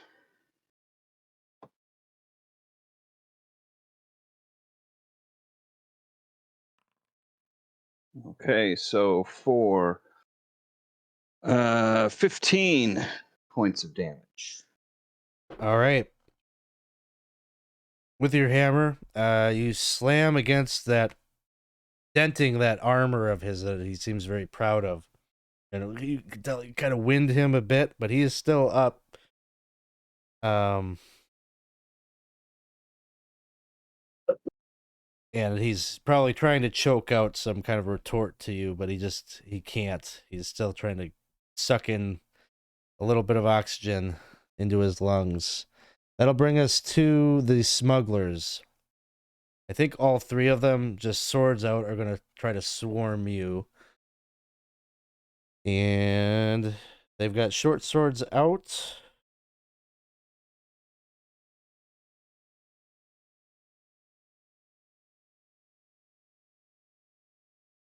All right. A 14, a 20, and a 21. Two of them? Yep. One of them does 6 damage, and the other does 4 damage. Ooh, 10, huh? Okay.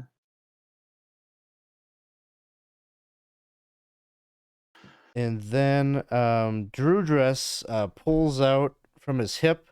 There's sort of like this little kind of spherical object that he bites a little pin at the top of it. He goes and he chucks that into the stairwell. And there's just like this little explosion, a bunch of gas and smoke kind of fills the chamber there. So I need Mickey, Wes, and Alef to make fortitude saves.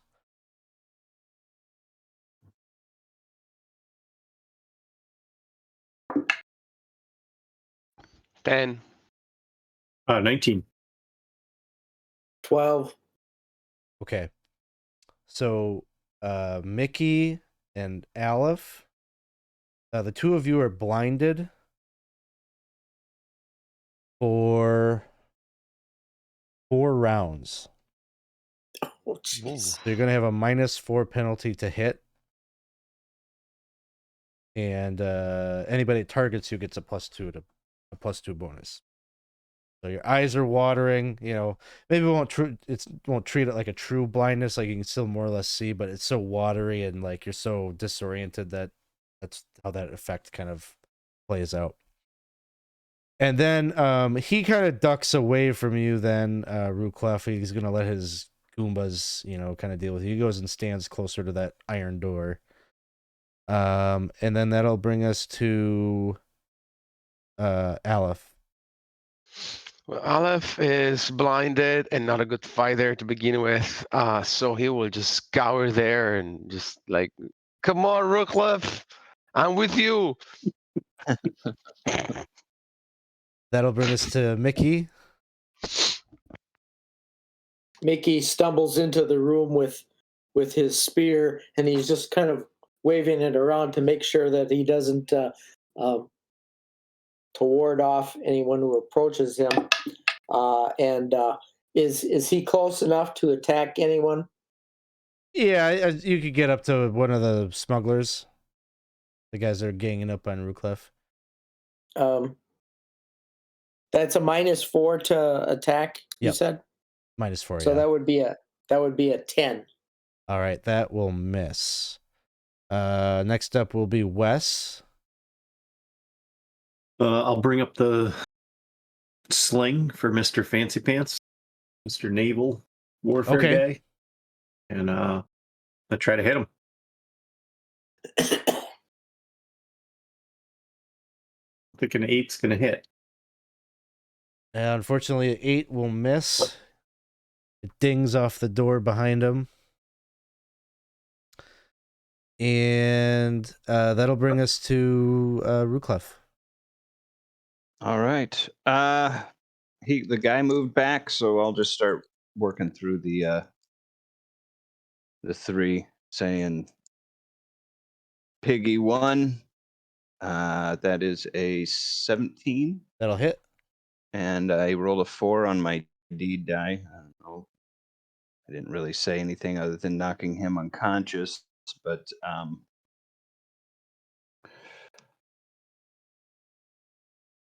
Yeah, if you don't knock him, we could say it's like a bludgeoning blow. So if he's still up after your damage, I'll have him do a fort save to see if he doesn't automatically get stunned. 2 + 4, so 16 points of damage. He goes down. And then as that happens, one of the smugglers that you're dealing with like kind of cocks his head, looks backwards at Drudress, and just says, we need Chakralaka down here pronto. And then you just see the Drudress is like, no, we don't need him. So these 2 smugglers remaining are going to keep hacking away trying to take down Ruclef. First one misses. Second one is a 17. That just misses. 18 is the magic number on me, with me being large. So Drudress then is up.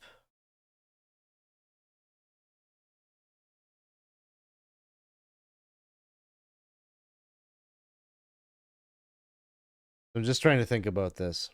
Ruclef is in the middle of the room. Wes is probably in the room, but back. Yeah. Alef is in the stairway. Where is Mickey? Mickey moved in with the spear. Okay, so Alef, you're the only one in the stairway. So Mr. Fancy Pants makes his way over to you. Like it seems like he's maybe gonna leave his guys down here and he's going up. So he moves his way over to you and you're blinded. So he's gonna try to cut through you to get up the stairs. Cutting through me is gonna be easy. Not when he rolls a nat 1. Oh, a fumble. So he fumbles. Nice. Woohoo! Nice. Fancy Pants is going to lose his pants. Yep. Let's see. I think he's gonna have to roll a... Oh.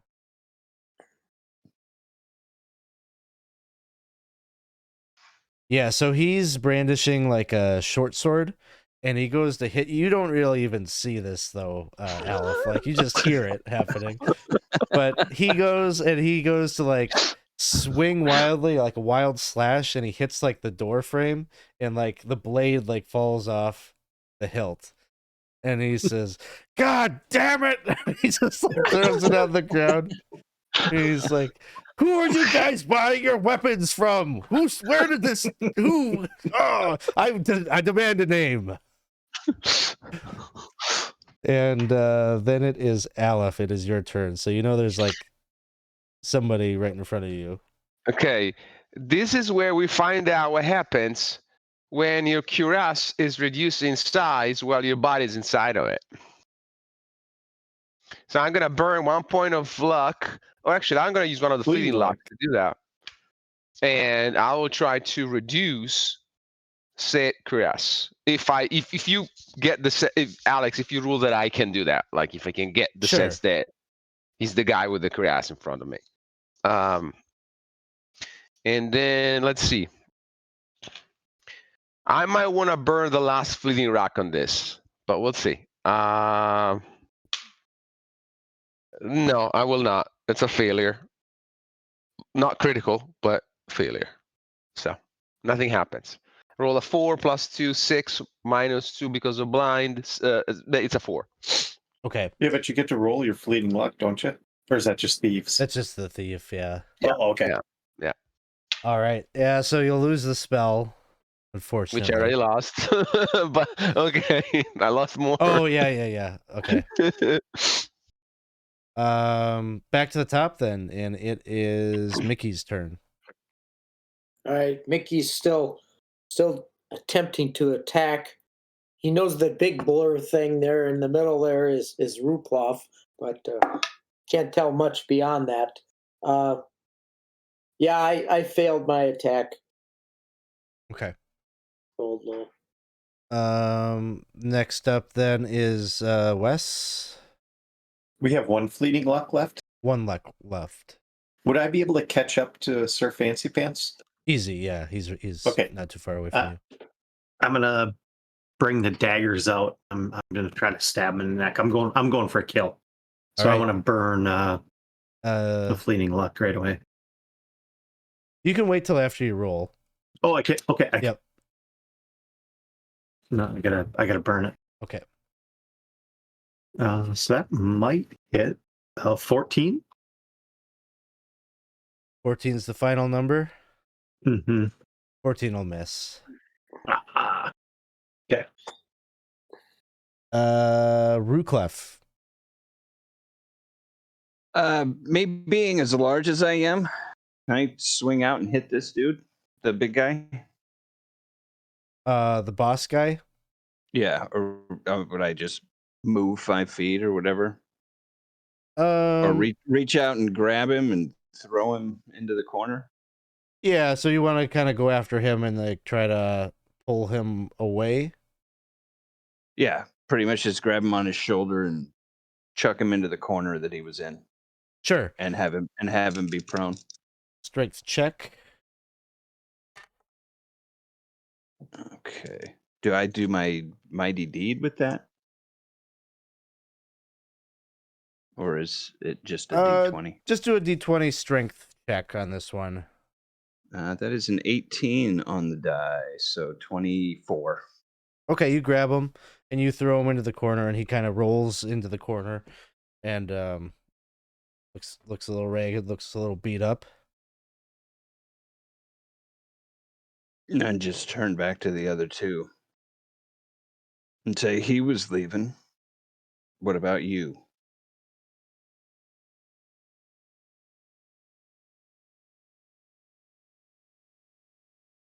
And then it's their turn. And Drudress is in the corner, and he just says, "Everyone will know if you run away. They will know. Stand your ground!" And with a bit of hesitation in their eyes, they kind of gulp, and they move forward, and they try to swing at you, Ruclef. Right.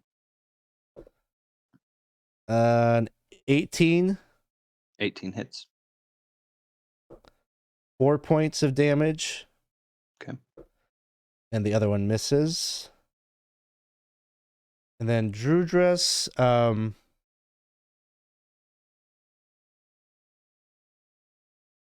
rolls another smoke bomb, but this one at Ruclef. So a fortitude save. Okay. That is a 2 on the die. Okay, so you got that blinded thing going on now too. It's -4 to your attacks, and they get a +2 on swings against you. He picks himself up from the ground, and he runs like along the north wall, just pretty close to where that cot is laid out, and he's fumbling around with the wall currently. Just there's like a bare patch of stone wall there, and it looks like he's fumbling around looking for a switch or something.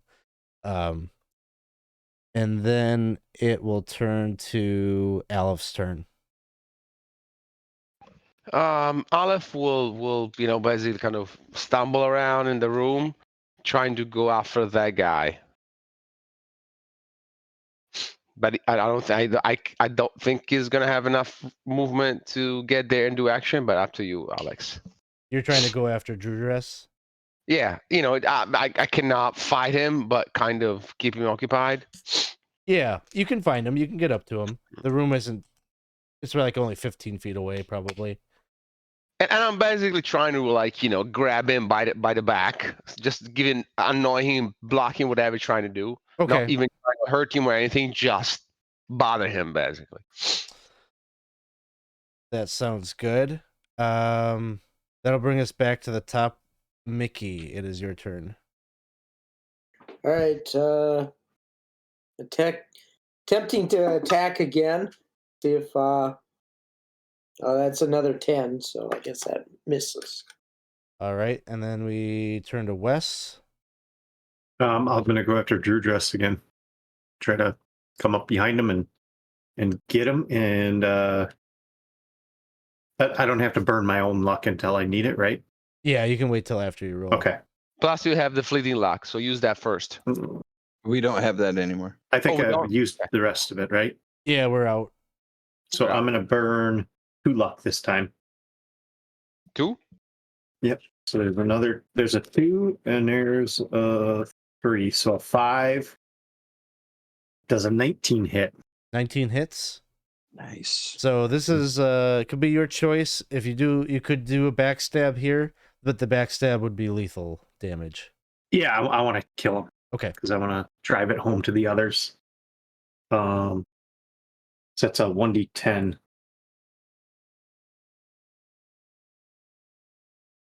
So that's a 7. All right, and then it's also treated plus as a 1. crit. Oh, +1. Yeah, so I got an 8. So Sorry. 8. And then a crit. So the crit table, d12. Yep. 9 plus the 1, so 10. Ooh. So that is Masterful Strike, inflict additional 2d6 damage. Okay. So did I roll my dagger damage already or not? Yeah, it did. That was the 8 points, right?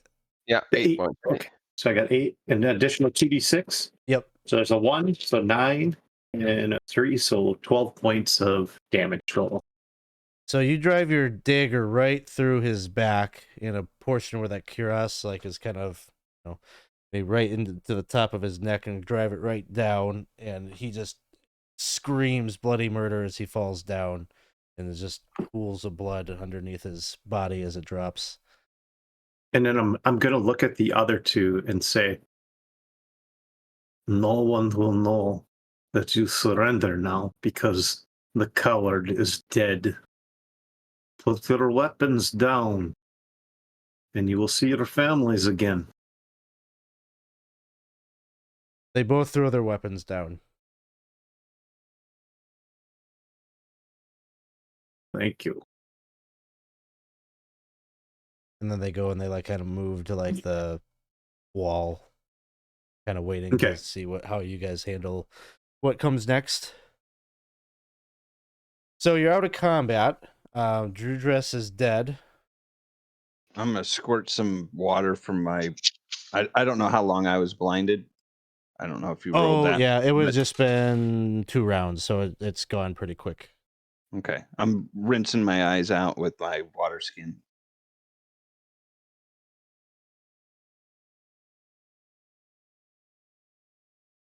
Taking a big drink of it.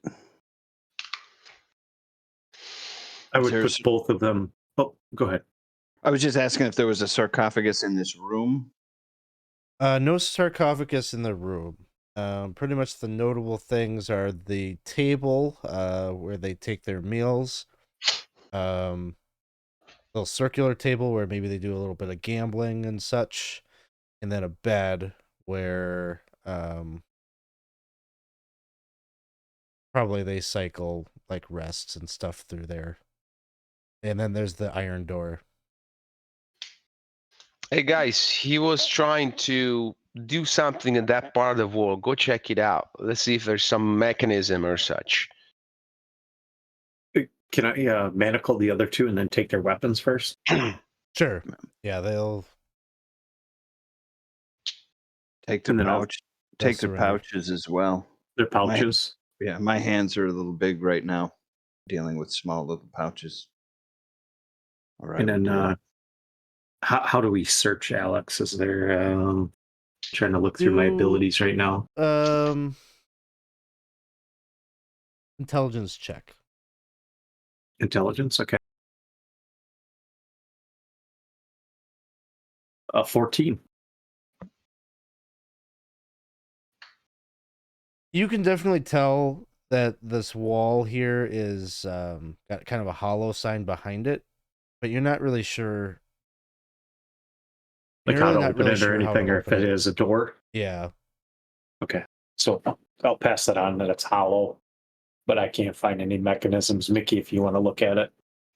I think Alef will ask the two guys. Okay, guys, let's make it this less painful. The more we're done here, the sooner we're done here, the sooner we're out of here. You can go back to whatever it is that you are doing. Where is the mechanism to open that fake door, that fake wall? We'll tell you, but you got to unmanacle us and let us go. We'll let you go as soon as we're done here. If I let you go right now, you're gonna call for whatever that name you say, Shakraska, Savat. I don't want to find out who that is. Okay, man? Look. I'm not stupid. He's up in the attic. You don't have to worry about him. But what about you? Where are you going if I let you go? You open that door, we'll just slip into the sewers. That's where it goes. We'll leave. No one will even see us leaving here. Okay, we can do that, but we need to know where is the sarcophagus. They'll point to the iron door. It's back there. It's behind those doors. Or that How do door. I open that door? Come on, man! I'm gonna throw some gold for you if you can do this. All right. He's got one of the keys, but you need a second key. And who's got the second key? Guy in the attic. You gotta be kidding me. Okay. Ruclef, I hate to impose upon you, but I think we need one more of your, forceful acts here. Thinking I know what he's talking about, I crouch down next to the guy and I take my big meaty finger and flick him in his head. Ow! And I say,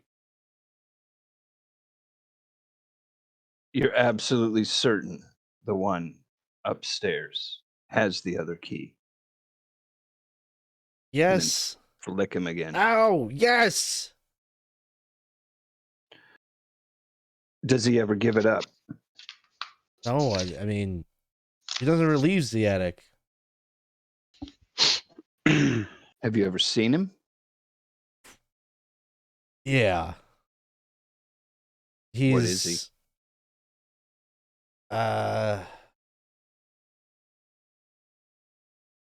Cool? What? Translucent Shit. skin. You can see his bones. Shit, man, that's disgusting.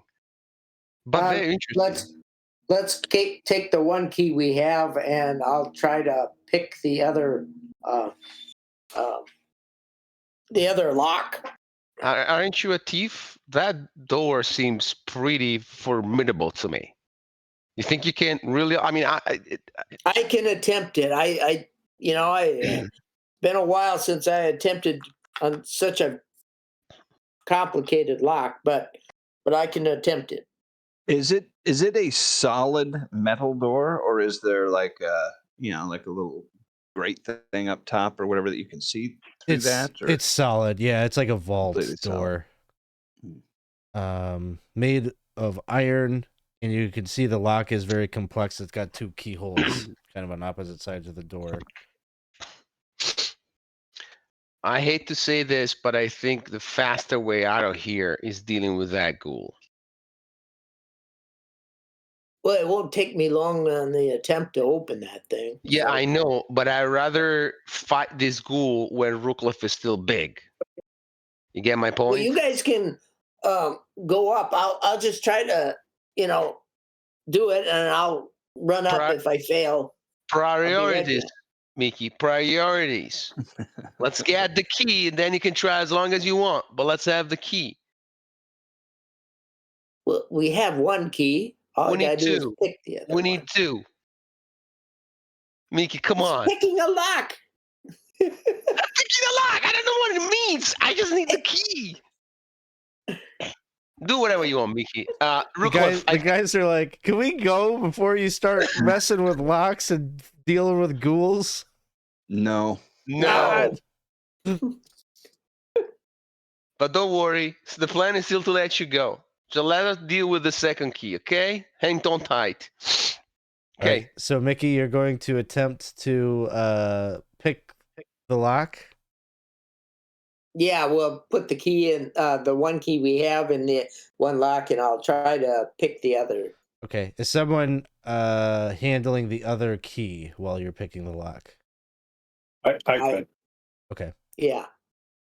because this is very obviously like a dual key setup. You probably wouldn't want to do them disconcordantly. So, go ahead and make a thieves' tools check or a pick lock check.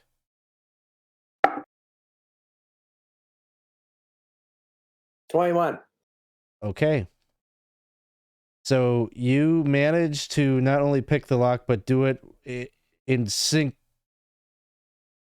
with the other one, so that you hit them at the same time, and the door activates, and kind of there's almost like a feeling of like pressure released as the vault door swings open.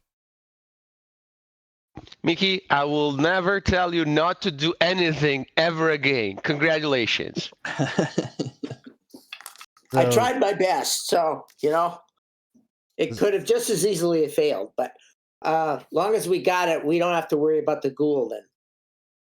The smoky light from the lanterns in the former room filter into this chamber that's lined with brick and may have once been a kiln or crematorium.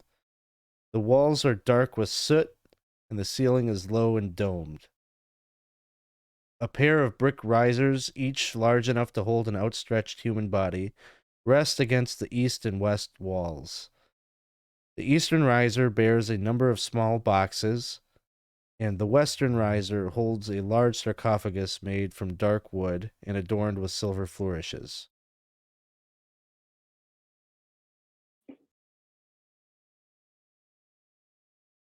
Does that sarcophagus meet the description of the one we want?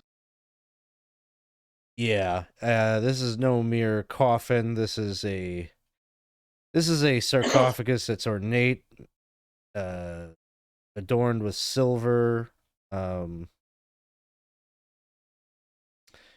It fits the description. It's even got kind of like a body kind of imprinted, almost like a very stately looking individual lying prone. It's just kind of like the mold of the metal. Well, do we chance it? Do we open it, or what do we do? I wouldn't open it. We just have to retrieve it, right? I suppose. I mean, that fits the bill of something that would be valuable to me. So I think we bring that back. We get the job done. We get the money.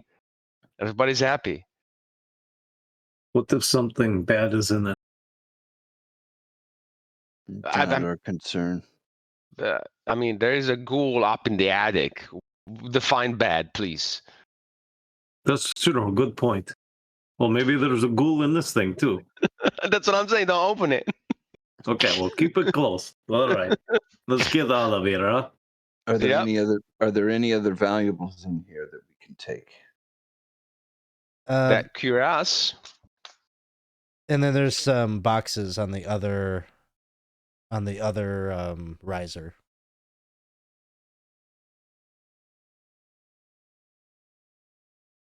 Let's go check those out. Okay. Ruclef, you're gonna open the tops of some of those? Yeah. So there's a number of crates here. It seems like an assortment of like spices and cloth. Probably some substances that Alef is familiar with. Just a kind of assortment of contraband, it would seem, that's stored here, and then this is just like kind of the vault where this stuff is kept. So probably a little unwieldy maybe to haul around, but definitely valuables. I'm not sure we want to take too much from here, guys. I know it sounds counterintuitive, but we really don't want to piss them off more than strictly necessary. Remember, we're going off of the guild here. It's no joke. All right. Let's keep it clean. Let's be professional. Let's get what we came from for. I'll reach in and grab like a little baggie of some of this stuff and say, "Can I just take this?" Oh yeah, that's okay. You, Ruclef, you've been so good tonight that you get to do whatever you want. I'll put some of the drugs in my pouch. Your coin purse, like a little, just dip it in the white powder, and there we go. That's right. That's right. Whatever it is. Hey, I'll we'll take frame some. those other two guys. Sprinkle some on them. Yeah. rub some under their nose. Leave them shackled. I will grab the sarcophagus and pick it up. Am I able to, or is it too heavy for me? Yeah. I mean, probably even maybe in your current state you can do that, no problem. Is there a hoist to hoist it up to the first floor? There is not. Oh, I was wondering how they were going to move it then. Just two people. Two people Unless they were carrying going it. to transport it through the sewers or something. So, Okay, let's go, guys. Well, but there's one detail, Alex. There's many details that are. Oh, okay. but I was thinking about the two guys. So we let them go, but as we are unlocking their manacles, Alef will whisper in one of them this. Guys, you've been very cooperative. Just tell your bosses this is courtesy of Lord Snarv Christo Mercies. You killed her, boss. What? Like pointing over to Drew Dress. You killed her, boss. We gave him an option, though. I know, but who are we going to tell? We're not going to tell anybody. You're not going to tell anybody? You're not going to tell what I look like? No. That's what you're telling me? No. And what guarantee do I have? We'll swear it upon whatever you want. You got a holy text? Where are you from? I will chop off your right hands.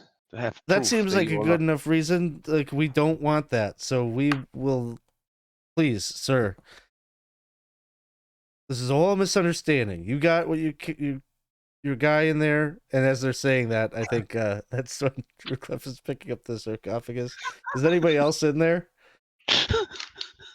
I'd be looting fancy pants. Okay, so maybe Ruclef. There's a trap that gets activated as you open it, or as you lift up the sarcophagus. So basically, the riser is a pressure plate, and as you lift up the sarcophagus, the pressure plate, doesn't have its anchor anymore, and the entire room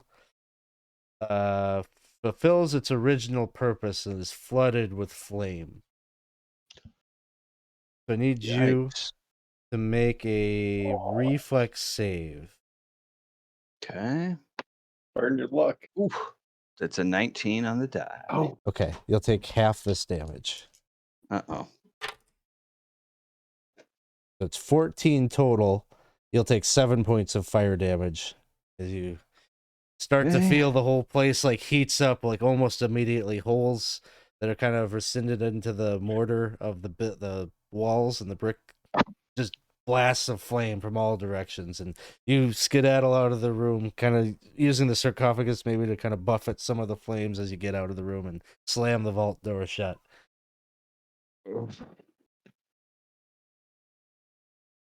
You all right, big guy?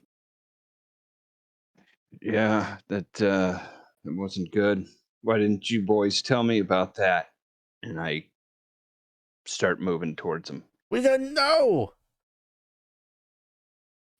Ruclef, I don't believe these guys anymore. They've been so cooperative so far, and now this banana skin. No, guys, you're sleeping on the banana here. I set the sarcophagus down Please, please and I just grab their heads and go, knock them out. They're unconscious. let's take everything. Yeah, Strip them down naked, so they're found naked. but guys, I'm gonna be honest with you all. They've seen our faces.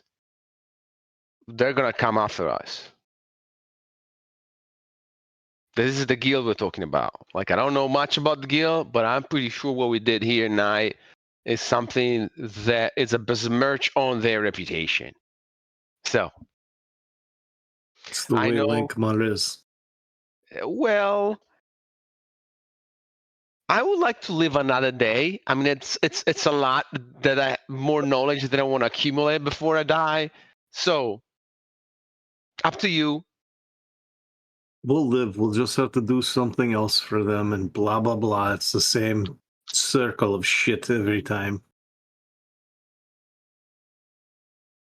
Okay. Well, I'll trust you. I don't really know how the guild works, other than they're ruthless. So let's do it. We have to trust in our friends. They'll want us to work for them to do something, obviously. I feel. Okay. To pay them back. As long as I get paid, I don't care who employs me, honestly. And I pick that sarcophagus up again and crawl up and drag it up the stairs. Okay.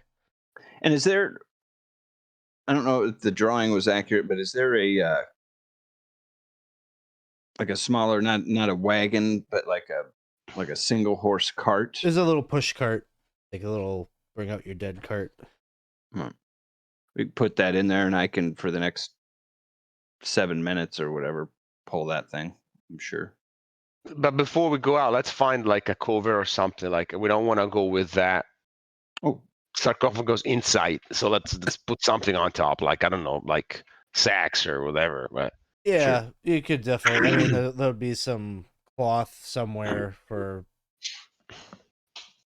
stitching into the inside of coffins, and you could find some kind of covering to cover up the sarcophagus. No problem. are you guys going to clean out their pouches before we go? All the unconscious and dead people.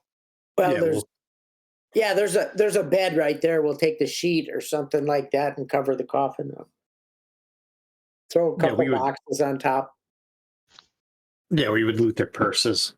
Kind of take their weapons. Okay. Probably throw their weapons into that disgusting cart. Yeah. We will say.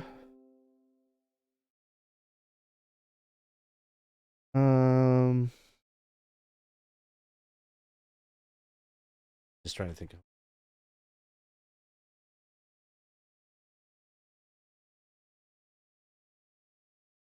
There was We will 11. say there was.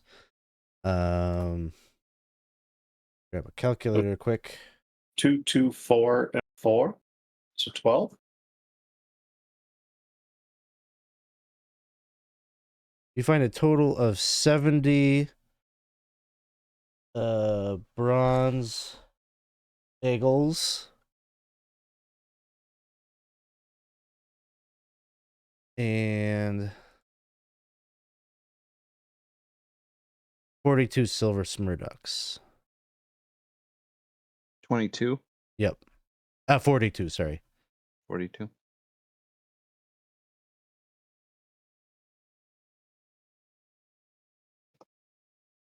We could divide it up when we get back to our inn, back to the beggar's lodge.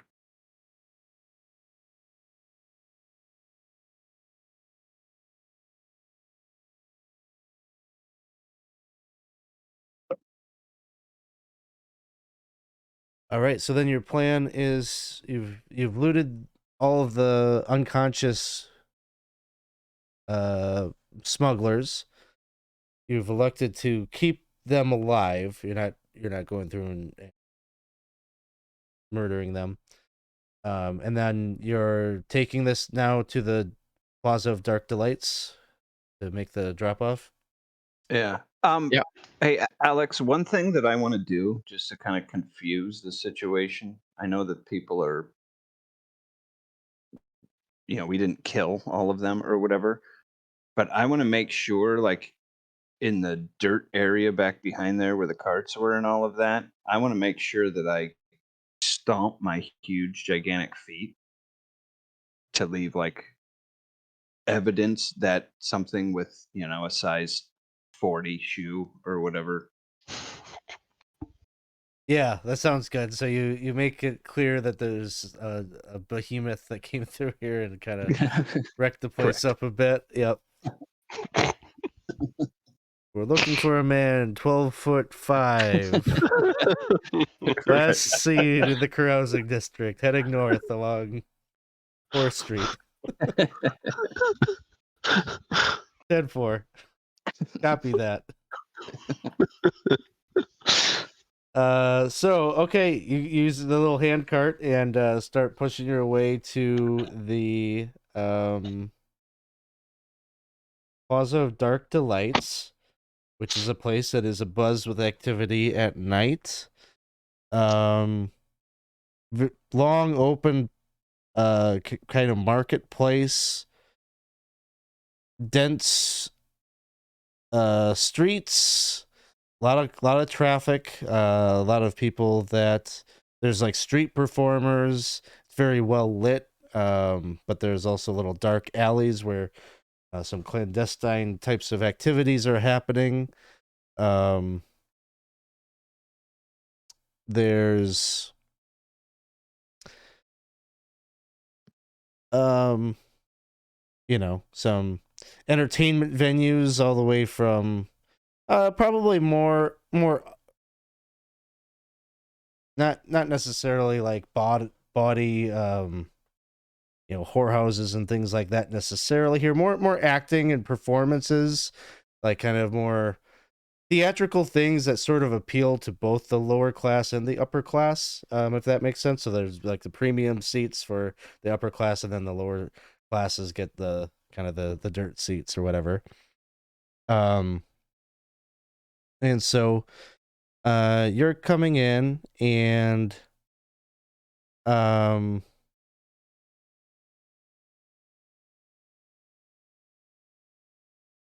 I don't know if you got a whole lot of details about who was going to contact you when you got to the plaza, but maybe within like 10 minutes of you kind of walking about, at some point, the contact that originally, trying to remember what his name was. Balkel, Yep. he finds you. And he will say, I presume that this cart contains what our benefit or what your employer, what my master is looking for. Were there any complications? Yeah, The that place was. go on was heavily defended. We were professional as much as we could, but there were some casualties. But I'm happy to report the casualties were only about 20%. He nods. and he says that he will pay you he will pay you for the sarcophagus now. So he fronted each of you 50 gold rilks, correct? So Mhm. at this time he'll give you the additional 50 rilks. And he says that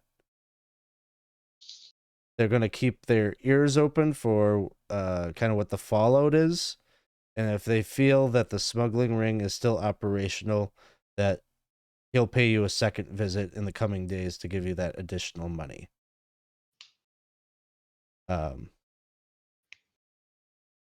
He will never return with that money because the ringleader is dead. I was But- going to say, yeah, we killed the main guy. Yep.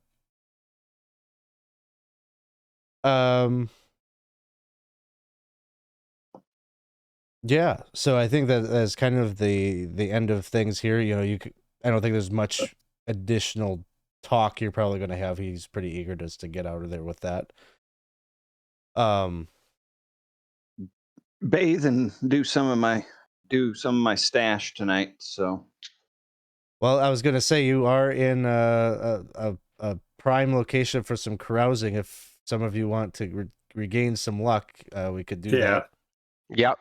So, all right, let me just see about that.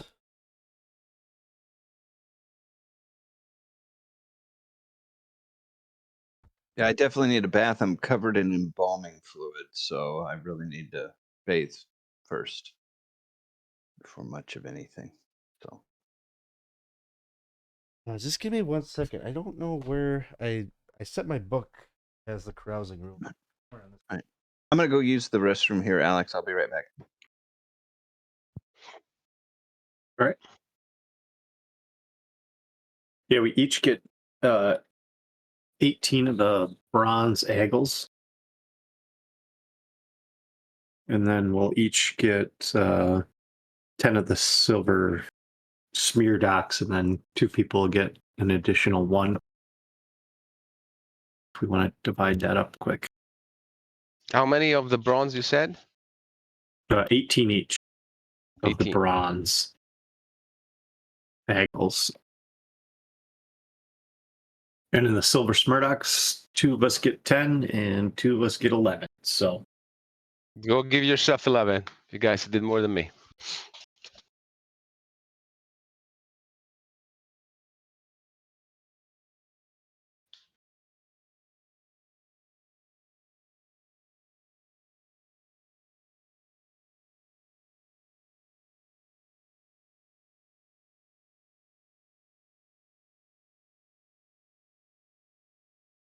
Mickey, what the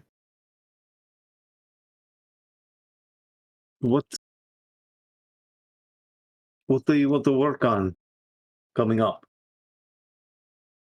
I still need to take care of my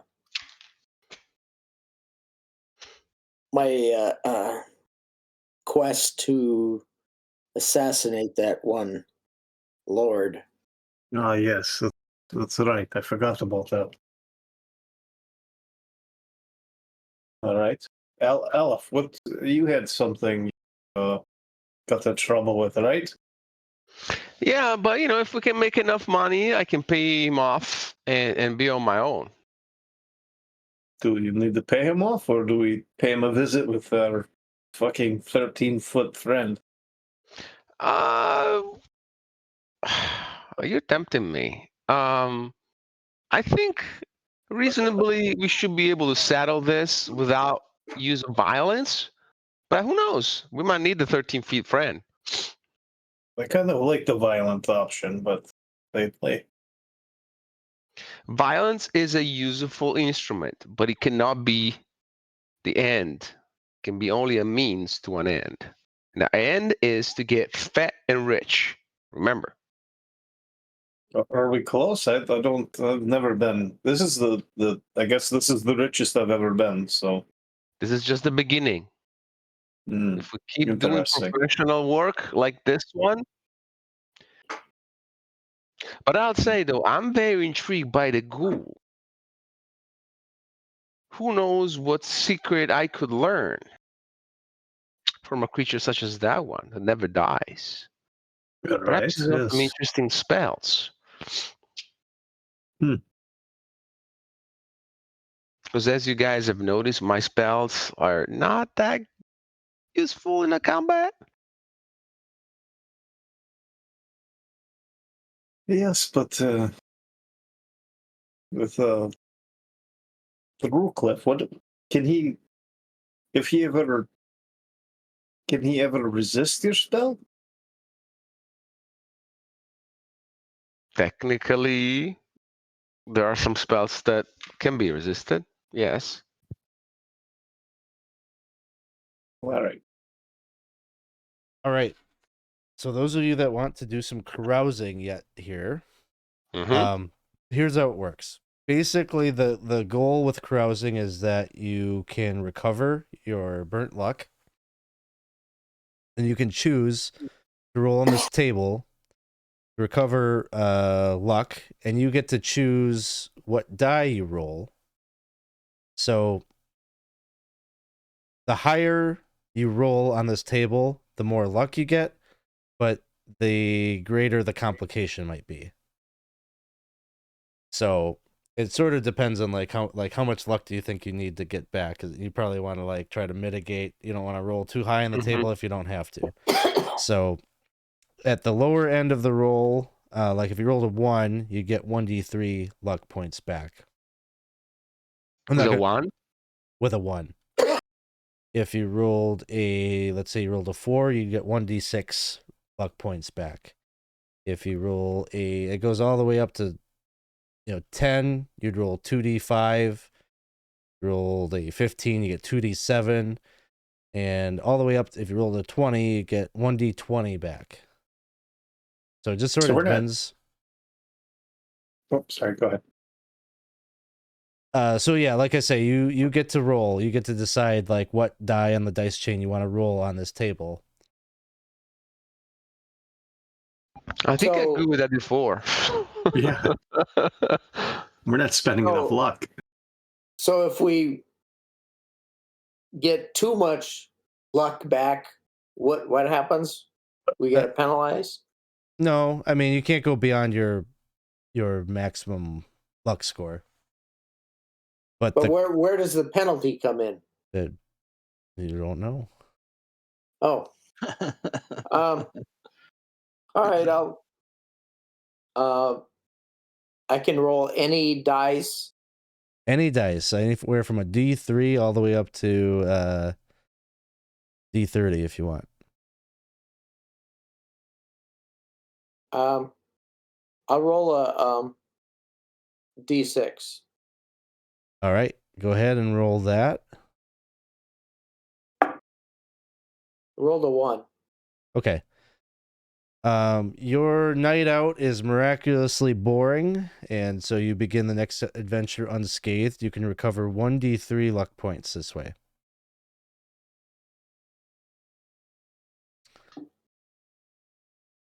I rolled another 1. All right.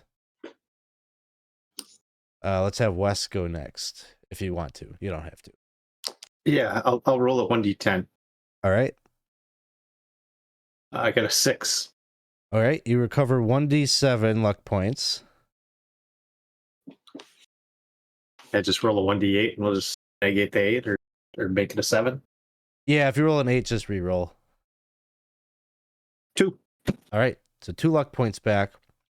So I got mine back. So you're out with the group. You're having a hell of a time this evening. And when it comes to the end of the night, you've caught the attention of someone. You decide you're gonna go back home with them. But so it ends up that you spend a drunken night in the arms of your enemy's lover. Oh, that's awesome. So maybe we have to determine like who would it be. Lord Snarf. What are like the Mad Duke's son, possibly? It could be. It could maybe it's like his like he probably doesn't come to Lankhmar like super frequently, but maybe it's like Sure. his I don't know, either the prostitute that he comes and sees when he's in Lankhmar, or even just his side piece, away from home when he comes to visit. Sure. Yeah. His fourth family. And we're going to say there's a 50% chance that she's becomes enamored with you as a result of this one night stand. Yep. So, this could definitely be a complication. I'll have to write this down because I have to build that in. Yeah, we'll write it down here too. All right. I think next up we have Alef. Alef will the roll a d3. So you roll a d6 and then 1, 2, 3, 4, 5, 6. So it's a 1. Okay, so you had a boring night as well, but you get 1d3 luck points back then. Okay, I got 1 back.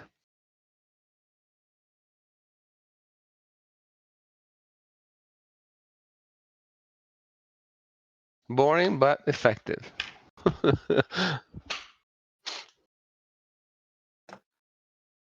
And then we have Ruclef.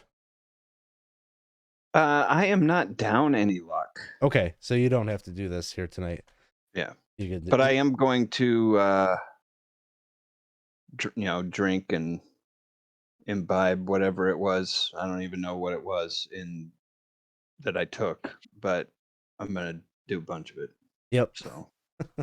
So it's like some kind of a stimulant that makes you pretty hyperactive, but you stay under control enough that nothing complicated happens as a result of your antics or your bragging or whatever happens out at the bar. And at some point, the Mickey, Alef, and Ruclef notice that Wes is missing at some point during the evening, and I think that'll call it a close to this session. I think we will probably just pick up the next adventure. Will just be like literally like the next day here. So you can all one thing you can all gain point of luck on top of your maximum. So your maximum goes up 1. Oh, nice. My luck maximum goes up 1? Yes.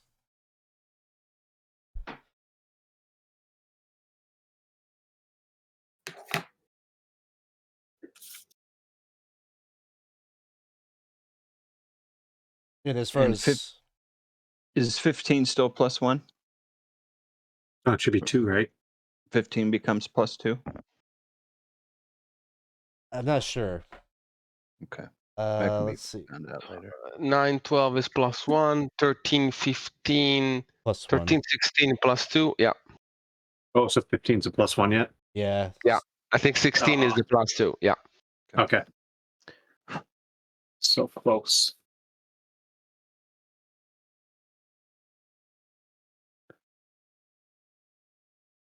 We haven't earned a max luck yet, right? This is the first one that we've gotten. Second time. Okay, then it does. Mhm. Actually, I didn't write that down, so I do go up to 16. So I think I gave you one after. Yeah, you did. One of the Because I was first or starting at second. 12 and now I'm at 14. After the arena. Yeah. Yeah. Okay. I'll have to actually go out and update this sheet. Yeah, don't forget to save it. I forgot to save mine and then.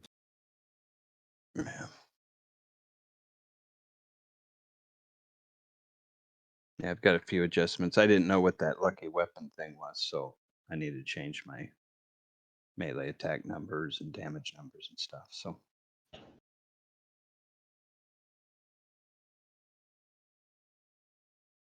so you'll all get 1 hit point tonight back, and then I think we'll see like how many days are going to end up passing before something eventful happens. But I think we'll probably have a couple of events that'll happen over the course of the next few days. Alef, were you going to go and try to repay your debt? We haven't decided how much that is. If I have enough, yes. Okay. I have 150 now, plus the stored good, theoretically, assuming that he's got that from me. Okay.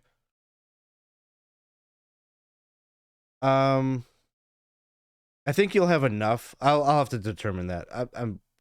Why don't we just say it's like 120? Okay, then I have enough. So we could maybe do that in the next session too, like Mhm. seeing about you going and talking to this guy, and then you were going to try to see if you could get your other stuff back then too, right? Correct. Yeah. If the assumption being, if I can return him the favor, meaning the money he loaned me, then perhaps we're square, and I can get my stuff and move on with my life, and he can move on with this. Hey, Alex, I guess I didn't think about this. I was down to 4 hit points. So do I have to Oh. spend luck to gain those hit points back? I mean, I guess I kind of forgot that you don't like sleep and get all your hit points back. I definitely would want. You could have done that. Okay. So like if you want to do your, if any of you wanted to do like your 30-minute rest thing before the night, before your carousing roll, your luck back. Yeah, I mean that was kind of what I was thinking. I guess I don't want to retro the whole carousing thing, but what do you do if you spend a luck point and you get what back? You for hit get points? your hit die plus your level plus your stamina. Hit die. Oh, So so yeah. D12 for you plus stamina plus 2. Are you okay if we do that? Yeah, you could do that. Okay. Okay. Okay.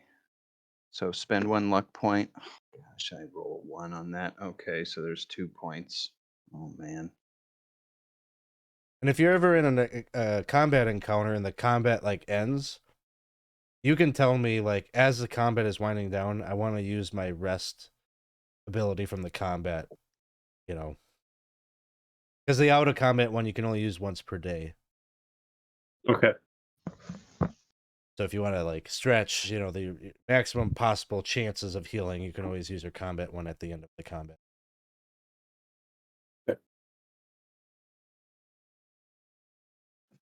Man. Okay.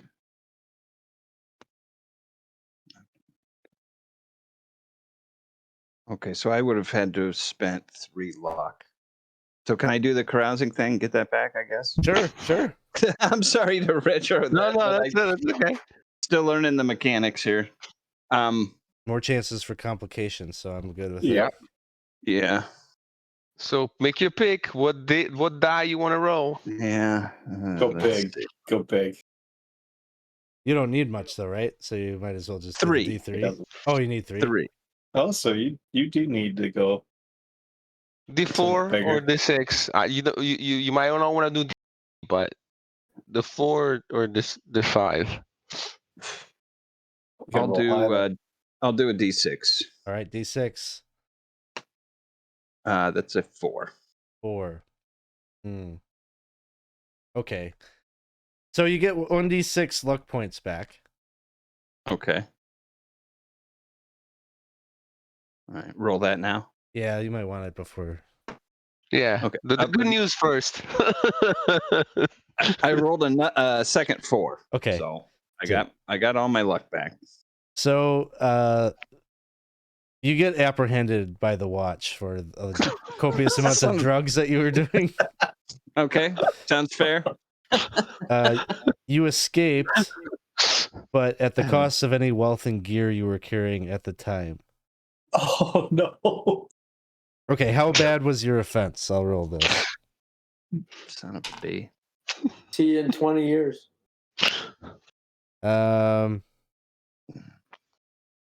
Okay, you cannot pass by city gates without risk of apprehension. Anytime you pass by a city gate, you'll have to do a DC 10 luck check. So basically, there is a contract out for him. Like there is a wanted poster out for him. Yeah. I don't know what you did while you were under the influence, but apparently you tore off all of your clothes and left all your stuff somewhere. And I don't remember it either. So You became Will Ferrell from Old School. that's right. Oh man, all my wealth and gear. You give us one night, and that's what happens. Yeah. Yeah, the carousing rules are in the box set. They're in the Judge's Guide to Nehwon book. I don't know if you have it, but it's on page 83. Carousing table. So, all right. So I think I've got a couple of things here. Well, next time we will maybe we'll open up the scene on like the sun hitting the window and Wes waking up next to whoever this character is going to be that I have to make up, and then realize that like, oh, this is the Duke's. This is someone that is like an illustration of his is like somewhere in the room, or like you'll put the pieces together that this is the Mad Duke's son's lover. We'll probably resolve Alef maybe going and trying to settle a debt, and then I think maybe we'll have Jairus. Maybe we'll have another piece of work for you or something. So yeah, if there are other things, players that you want to touch on or deal with next time, you just let me know. And we'll be able to work. This will probably be like kind of like an interlude session a bit, with maybe a little bit of an intro to the next adventure. So we'll be back in 2 weeks, same time, 7 p.m. on every other Sunday night. We do this one. And Planet Buster, need to pick it up. What about combat healing rules? Those are in the Compendium of Secret Rules, is the book I think it's called. So it's a different book that has all of the like special character creation stuff. It has all of the benisons and dooms that you can attach to the characters at character creation, and it has some of those special rules like that. So, all right. Let's see. I think we will probably shoot a raid over to let's see who we got. We'll go over and see the folks on Total Party Chill. So thanks everyone for hanging out with us here. Oh, no, wait. I'm just curious what this is. I don't know what it is. We're going to go and shoot a raid over to D20 Deathmatch because that sounds awesome, whatever it is. We'll go and raid that and see if it's any good. All right. We'll see y'all soon. Later. Night all.